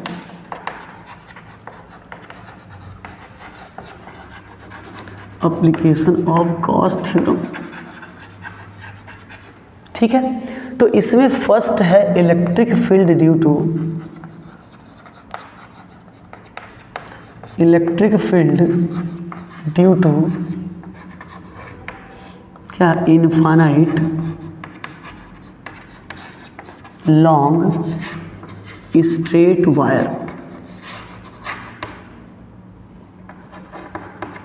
इनफाइनाइट है तो लॉन्ग होगा, स्ट्रेट वायर ले लेते हैं, ठीक है। इसकी वजह से आर डिस्टेंस पर इलेक्ट्रिक फील्ड की वैल्यू कितनी होगी वो फाइंड आउट करना है। तो मान लीजिए अपने पास क्या है, एक वायर है इन्फिनिटी लेंथ का, ठीक है, ऐसे करके, ठीक है। अब यहाँ से आर डिस्टेंस पे हमें क्या निकालना है, इलेक्ट्रिक फील्ड की वैल्यू। तो हमें क्या करना होगा, इस चार्ज पार्टिकल को किसी क्लोज सरफेस के अंदर रखना, तब जाके हम कहीं ना कहीं क्या लगा पाएंगे, गॉस थ्योरम लगा पाएंगे, ठीक है। तो मान लीजिए हम क्या कर रहे हैं, आर डिस्टेंस पे निकालना है, तो आर डिस्टेंस के करस्पॉन्डिंग एक हाइपोथेटिकल सिलेंड्रिकल शेप में हम क्या करेंगे, एक सरफेस के एज्यूम करेंगे, और ये जो एज्यूमिंग सरफेस होता है इसे हम बोलते हैं गॉसियन सरफेस। क्या बोलते हैं सर, गॉसियन सरफेस,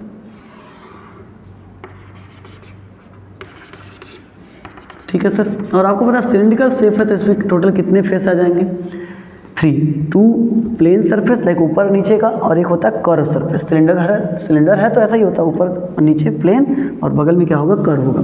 तो यहाँ पर हम एक स्मॉल क्या करेंगे, एलिमेंट ले लेंगे DL DA, और यहाँ पर भी ऐसे छोटा सा ले लेते हैं यहाँ पर। तो नॉर्मल देखो यहाँ पर यदि मैं कहूँ कि देखो इलेक्ट्रिक फील्ड का डायरेक्शन मैं इधर बोल देता हूँ कितना E है, और यहाँ प्लस है ना, प्लस से दूरी तो दिखाएंगे E है, और यहाँ पर भी इससे दूर दिखा देंगे E। लेकिन इस सरफेस पे देखो तो कितना होगा, A1, और इधर देखेंगे तो ये मान लेते हैं A2, ठीक है, और इधर देख लेंगे तो कितना है A3। लेकिन ये छोटे हैं तो DA3, DA2 और DA1। इन दोनों को यदि ध्यान से देखेंगे तो दोनों कैसे हैं, परपेंडिकुलर। दोनों कैसे हैं, E and DA3, E and DA1, ये आपस में कैसे हैं, परपेंडिकुलर। तो क्या इनके अक्रॉस कोई मैग्नेटिक फ्लक्स मिलेगा, नहीं मिलेगा। तो आप लिख सकते हो कि flux through the plane surface will be 0, flux through the plane surface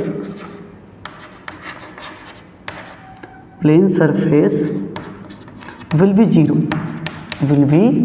0 क्यों होगा, बिकॉज ऑफ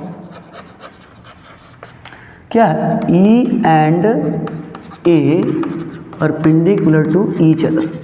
ये दोनों एक दूसरे क्या है, परपेंडिकुलर है, इसलिए इनकी वजह से फ्लक्स क्या होगा, 0। तो अपने पास बचा कौन सर, ये वाला बच गया।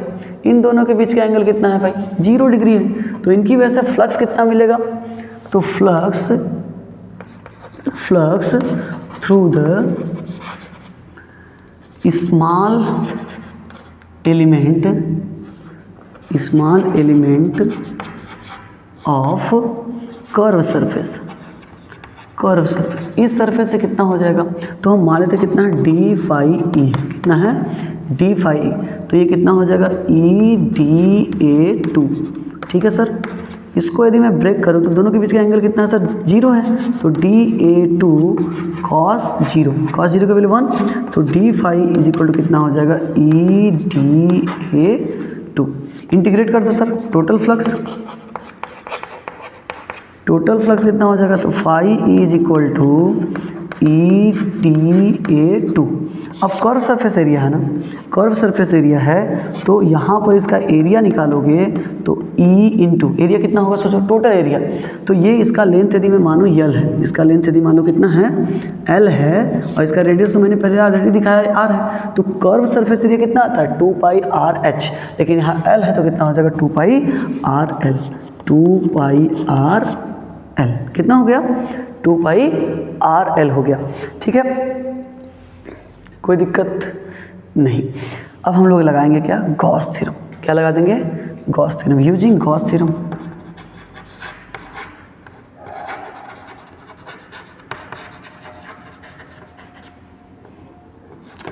टोटल फ्लक्स कितना हो जाएगा, तो आप बोलोगे sir phi is equal to Q by epsilon nought. अब यहाँ पर देखो चार्ज का डिस्ट्रीब्यूशन कैसा हुआ था, लीनियर हुआ था, इसलिए क्यू इज इक्वल टू क्या लिख देंगे, lambda L divide by epsilon not. क्यों, हमने पढ़ा था लैम्डा इज इक्वल टू क्या था, क्यू बाई एल, तो क्यू इज इक्वल टू कितना हो जाएगा, लैम्डा बाई एल।